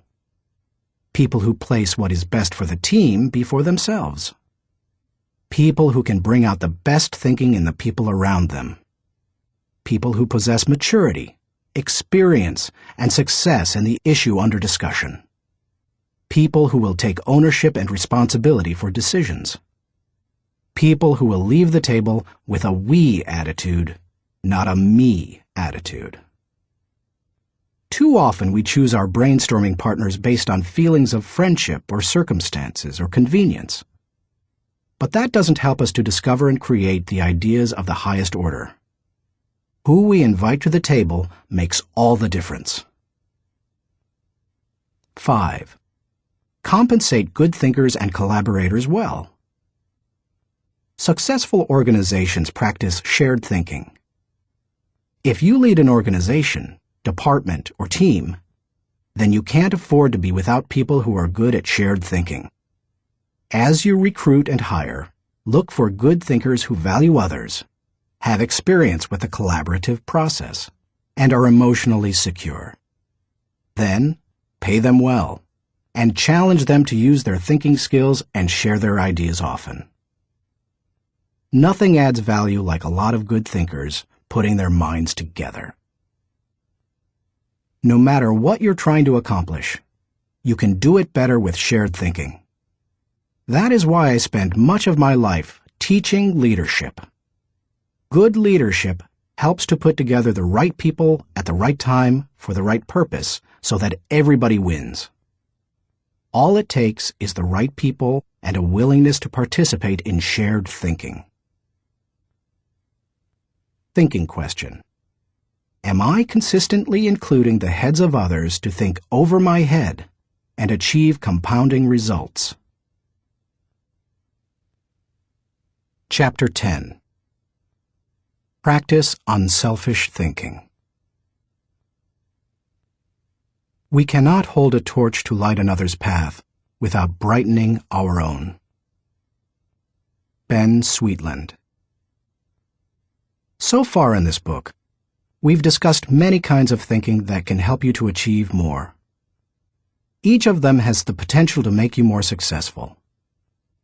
Now I want to acquaint you with a kind of thinking with the potential to change your life in another way.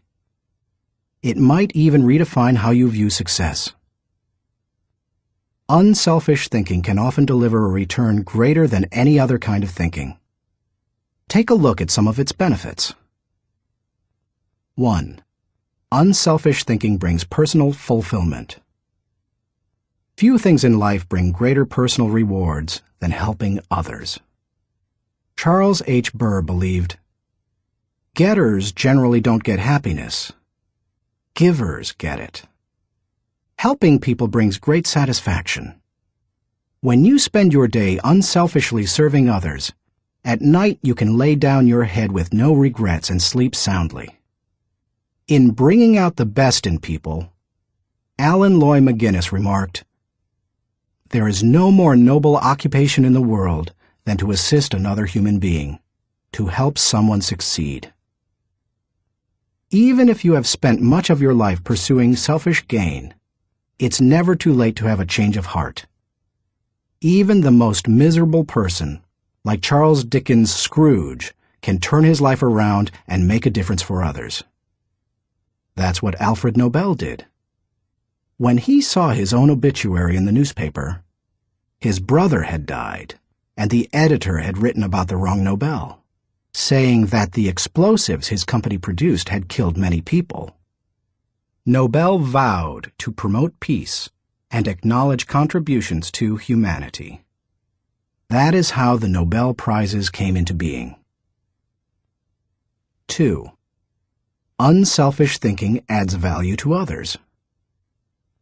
In 1904, Bessie Anderson Stanley wrote the following definition of success in Brown Book magazine. "He has achieved success who has lived well, laughed often, and loved much, who has enjoyed the trust of pure women, the respect of intelligent men, and the love of little children, who has filled his niche and accomplished his task, who has left the world better than he found it, whether by an improved poppy, a perfect poem, or a rescued soul, who has never lacked appreciation of Earth's beauty or failed to express it, who has always looked for the best in others and given them the best he had, whose life was an inspiration, whose memory a benediction. When you get outside of yourself and make a contribution to others, you really begin to live. 3. Unselfish thinking encourages other virtues. When you see a 4-year-old, you expect to observe selfishness. But when you see it in a 40-year-old, it's not very attractive, is it? Of all the qualities a person can pursue, unselfish thinking seems to make the biggest difference toward cultivating other virtues. I think that's because the ability to give unselfishly is so difficult. It goes against the grain of human nature. But if you can learn to think unselfishly and become a giver, then it becomes easier to develop many other virtues: gratitude, love, respect, patience, discipline, etc. 4. Unselfish thinking increases quality of life. The spirit of generosity created by unselfish thinking gives people an appreciation for life and an understanding of its higher values. Seeing those in need and giving to meet that need puts a lot of things into perspective. It increases the quality of life of the giver and the receiver. That's why I believe that there is no life as empty as the self-centered life. There is no life as centered as the self-empty life. If you want to improve your world, then focus your attention on helping others. 5. Unselfish thinking makes you part of something greater than yourself. Merck & Company, the global pharmaceutical corporation, has always seen itself as doing more than just producing products and making a profit. It desires to serve humanity. In the mid-1980s, the company developed a drug to cure river blindness, a disease that infects and causes blindness in millions of people, particularly in developing countries.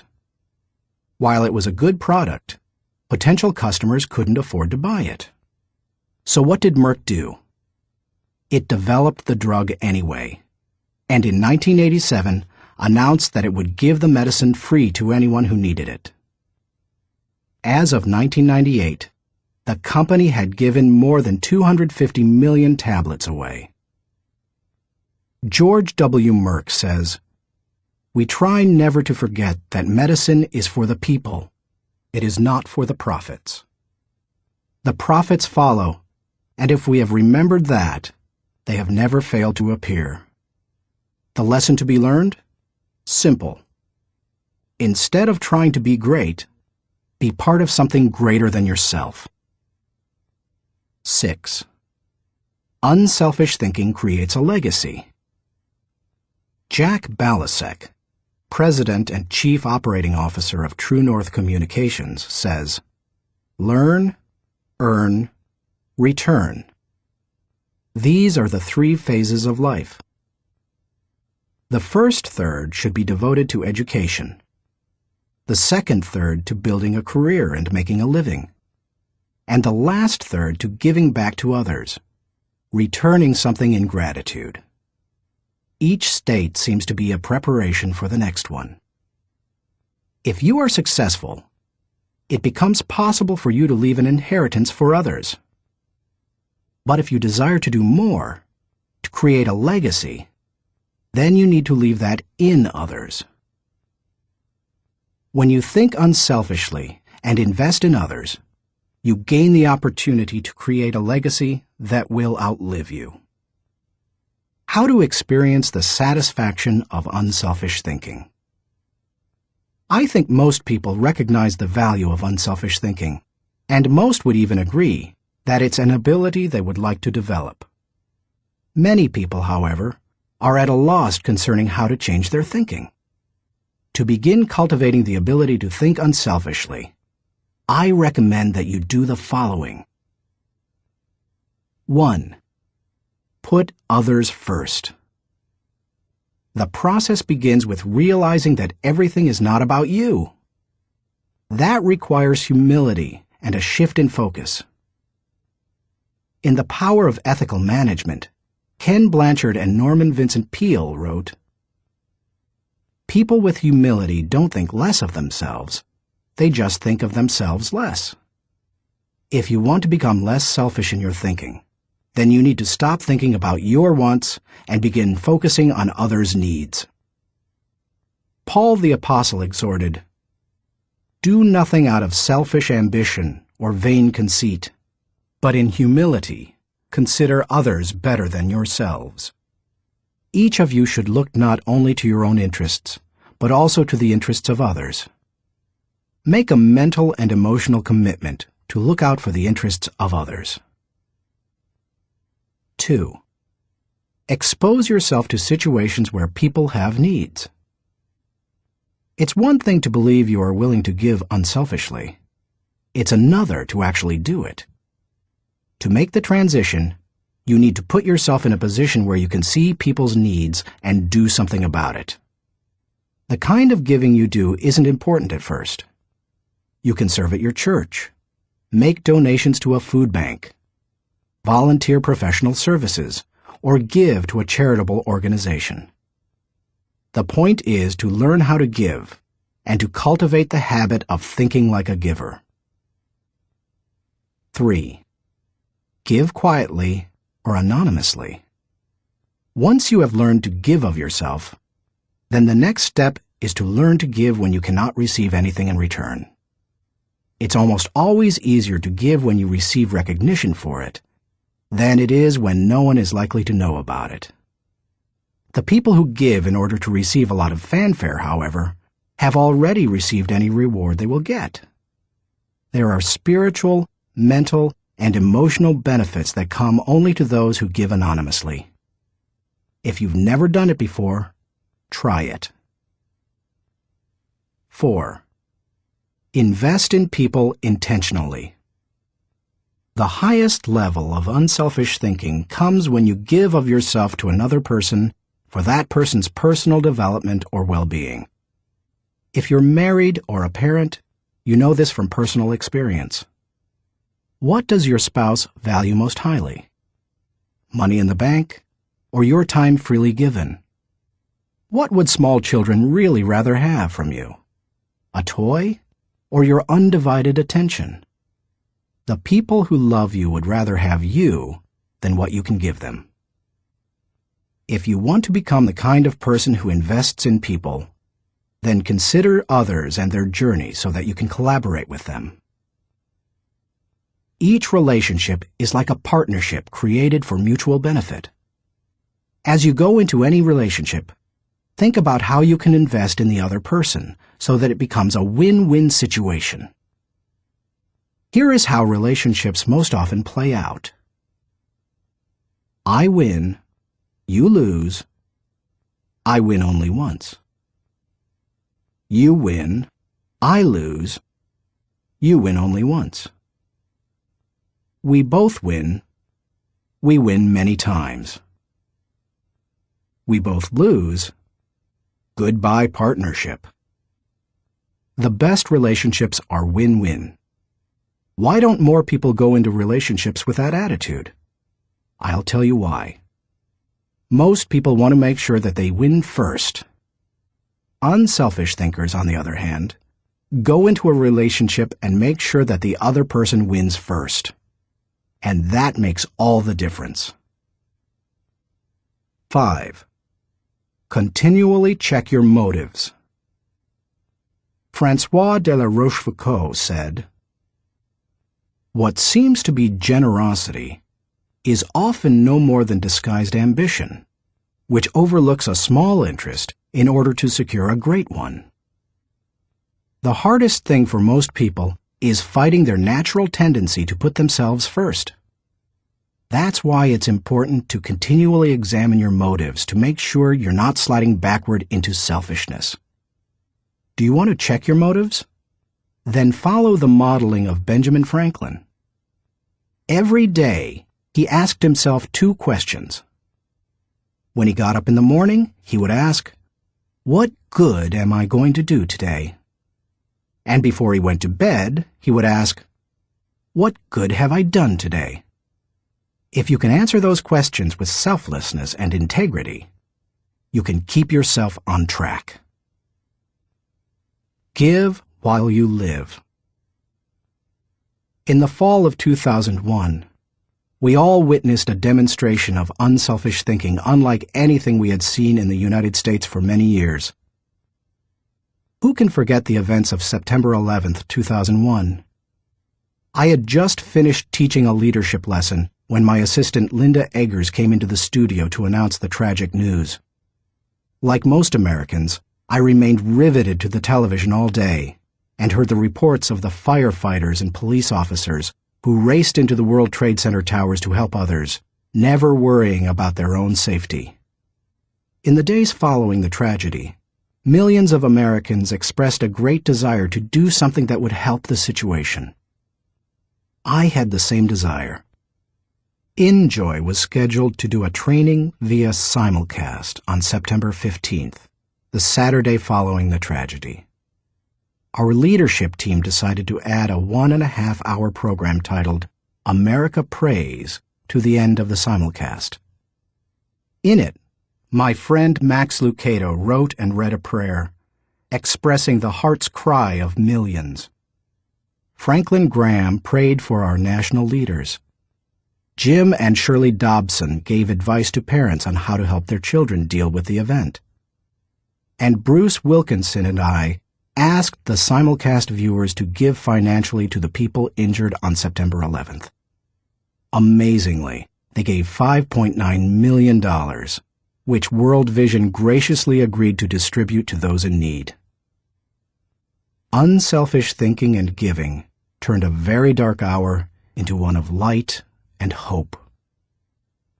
Less than 2 weeks after the tragedy, I was able to travel to Ground Zero in New York City. I went to view the site of the destruction, to thank the men and women clearing away the wreckage, and to pray for them. I can't really do justice to what I saw. I've traveled to New York dozens of times. It's one of my favorite places in the world. My wife and I had been up in the towers with our children many times before and have wonderful memories of that area. To look at the place where the buildings had once stood and to see nothing but rubble, dust, and twisted metal, it's simply indescribable.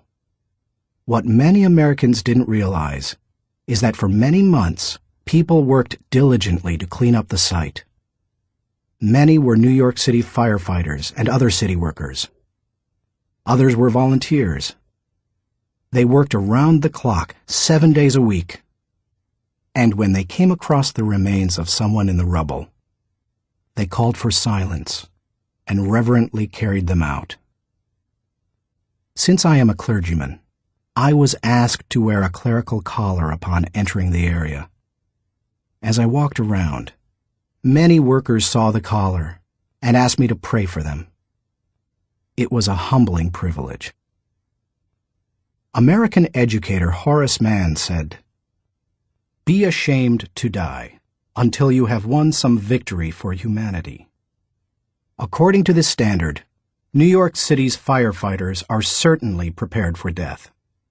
The service they perform is often truly heroic. You and I may never be required to lay down our lives for others as they did. But we can give to others in different ways. We can be unselfish thinkers who put others first and add value to their lives.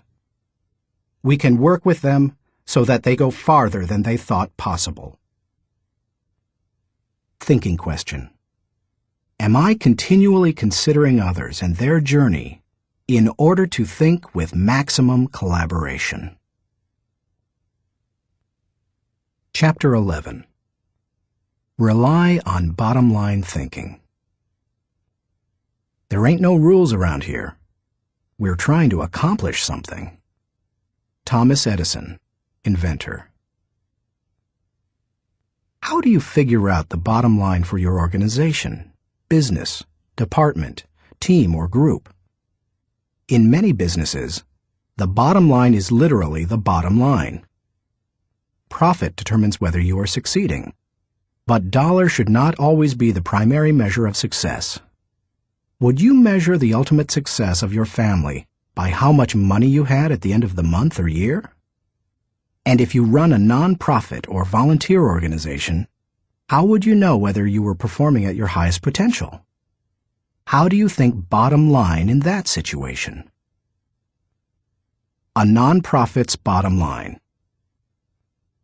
Frances Hesselbein had to ask herself exactly that question in 1976, when she became the National Executive Director of the Girl Scouts of America. When she first got involved with the Girl Scouts, running the organization was the last thing she expected.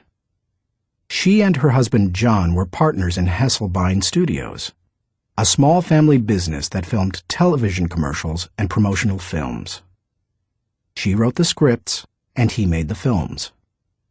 In the early 1950s, she was recruited as a volunteer troop leader at the Second Presbyterian Church in Johnstown, Pennsylvania. Even that was unusual, since she had a son and no daughters. But she agreed to do it on a temporary basis. She must have loved it, because she led the troop for 9 years. In time, she became council president and a member of the national board. Then she served as executive director of the Tallis Rock Girl Scout Council, a full-time paid position. By the time she took the job as CEO of the national organization, the Girl Scouts was in trouble. The organization lacked direction. Teenage girls were losing interest in scouting, and it was becoming increasingly difficult to recruit adult volunteers, especially with greater numbers of women entering the workforce. Meanwhile, the Boy Scouts was considering opening itself to girls. Hesselbein desperately needed to bring the organization back to the bottom line. We kept asking ourselves very simple questions, she says. What is our business? Who is our customer? And what does the customer consider value? If you're the Girl Scouts, IBM, or AT&T, you have to manage for a mission.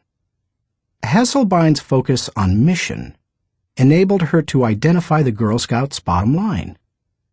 We really are here for one reason: to help a girl reach her highest potential. More than any one thing, that made the difference. Because when you are clear about your mission, corporate goals and operating objectives flow from it. Once she figured out her bottom line, she was able to create a strategy to try to achieve it.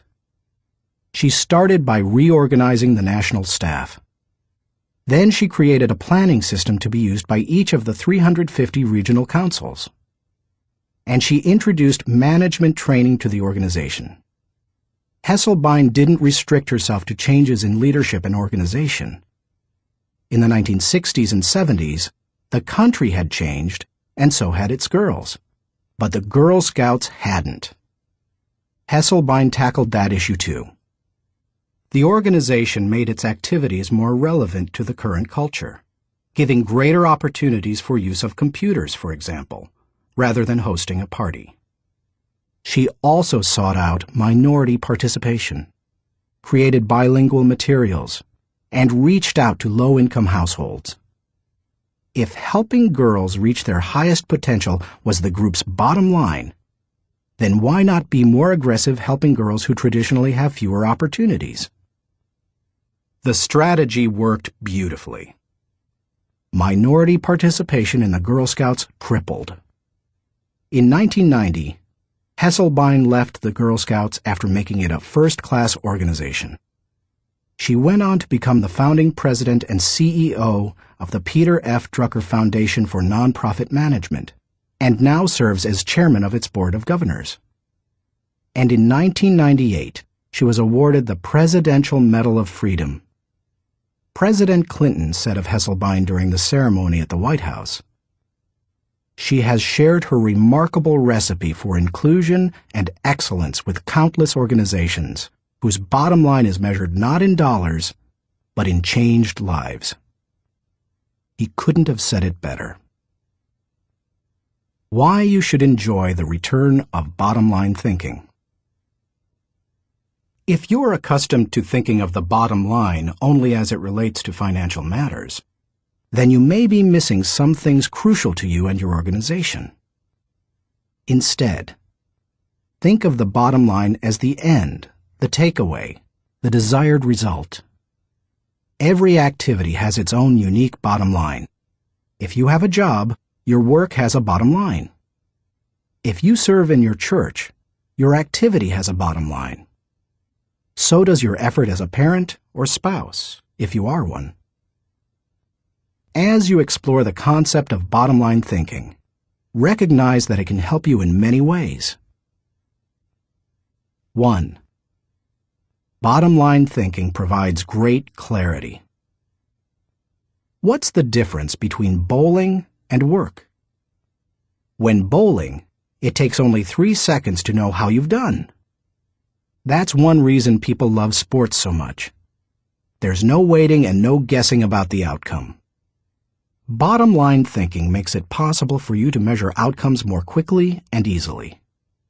It gives you a benchmark by which to measure activity. It can be used as a focused way of ensuring that all your little activities are purposeful and line up to achieve a larger goal.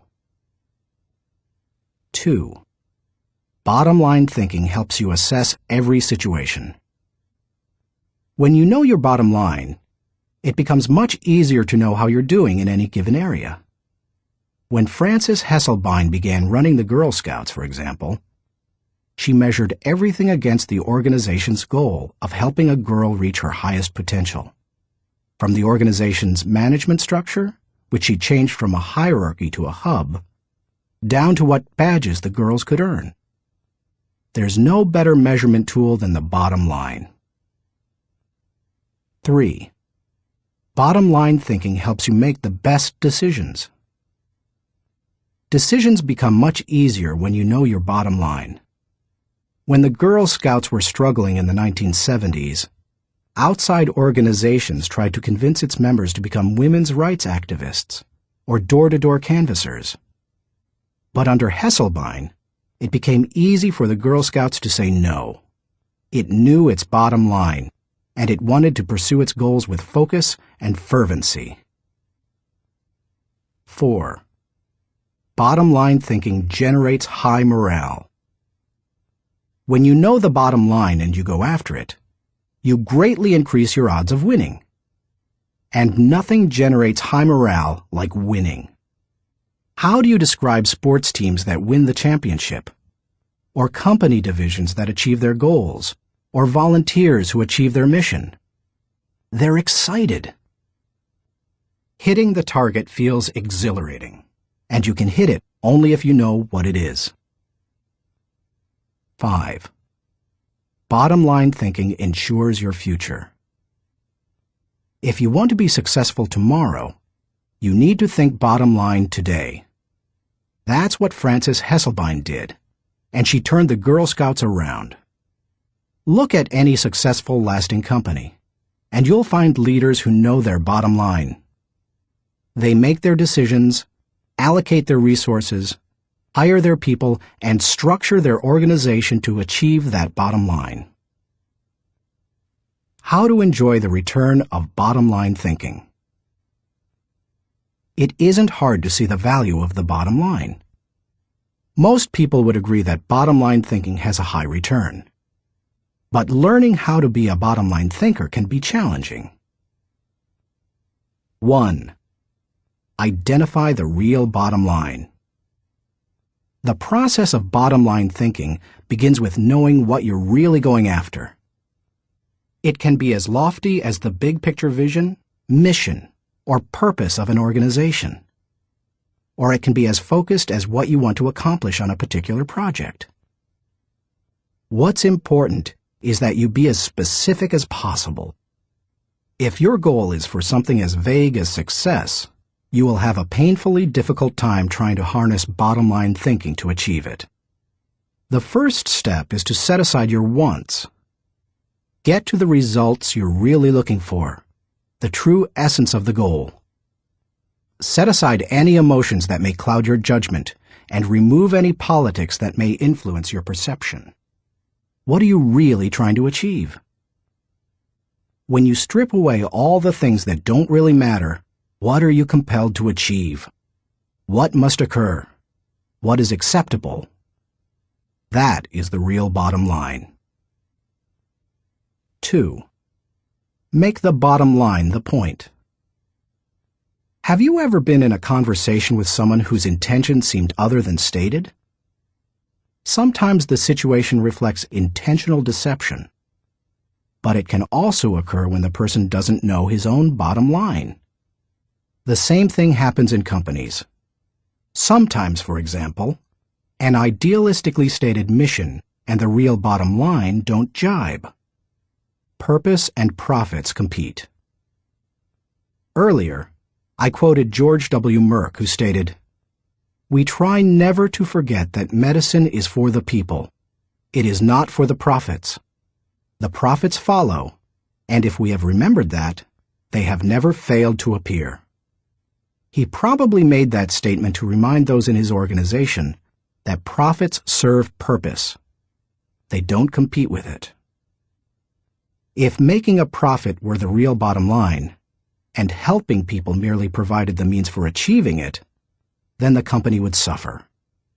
Its attention would be divided, and it would neither help people as well as it could, nor make as much profit as it desired.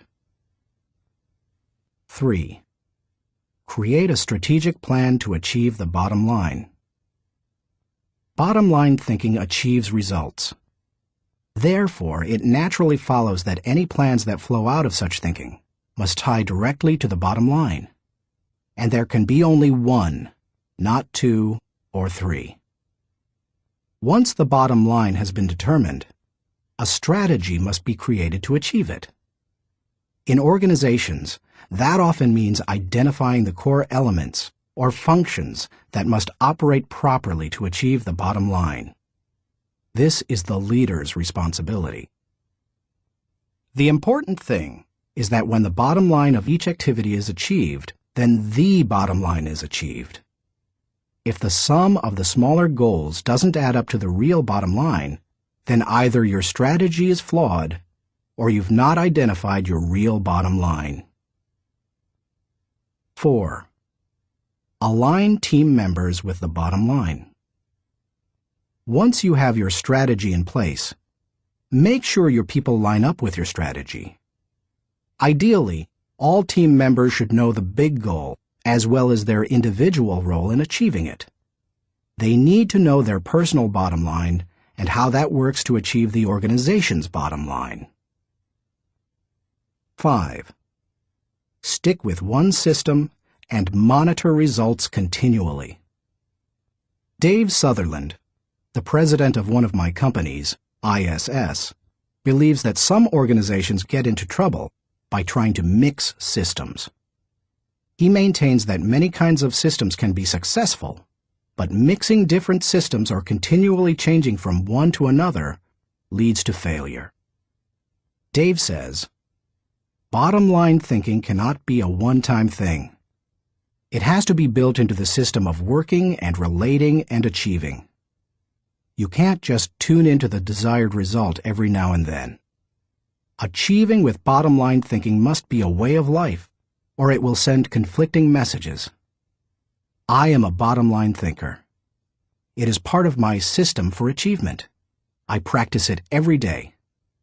No other measurements, no wasted efforts." Dave calls members of his field team every night to ask the bottom-line question they expect to hear.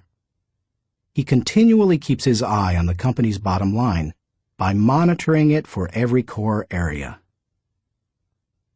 When it comes right down to it, regardless of your bottom line, you can improve it with good thinking. And bottom line thinking has a great return because it helps to turn your ideas into results.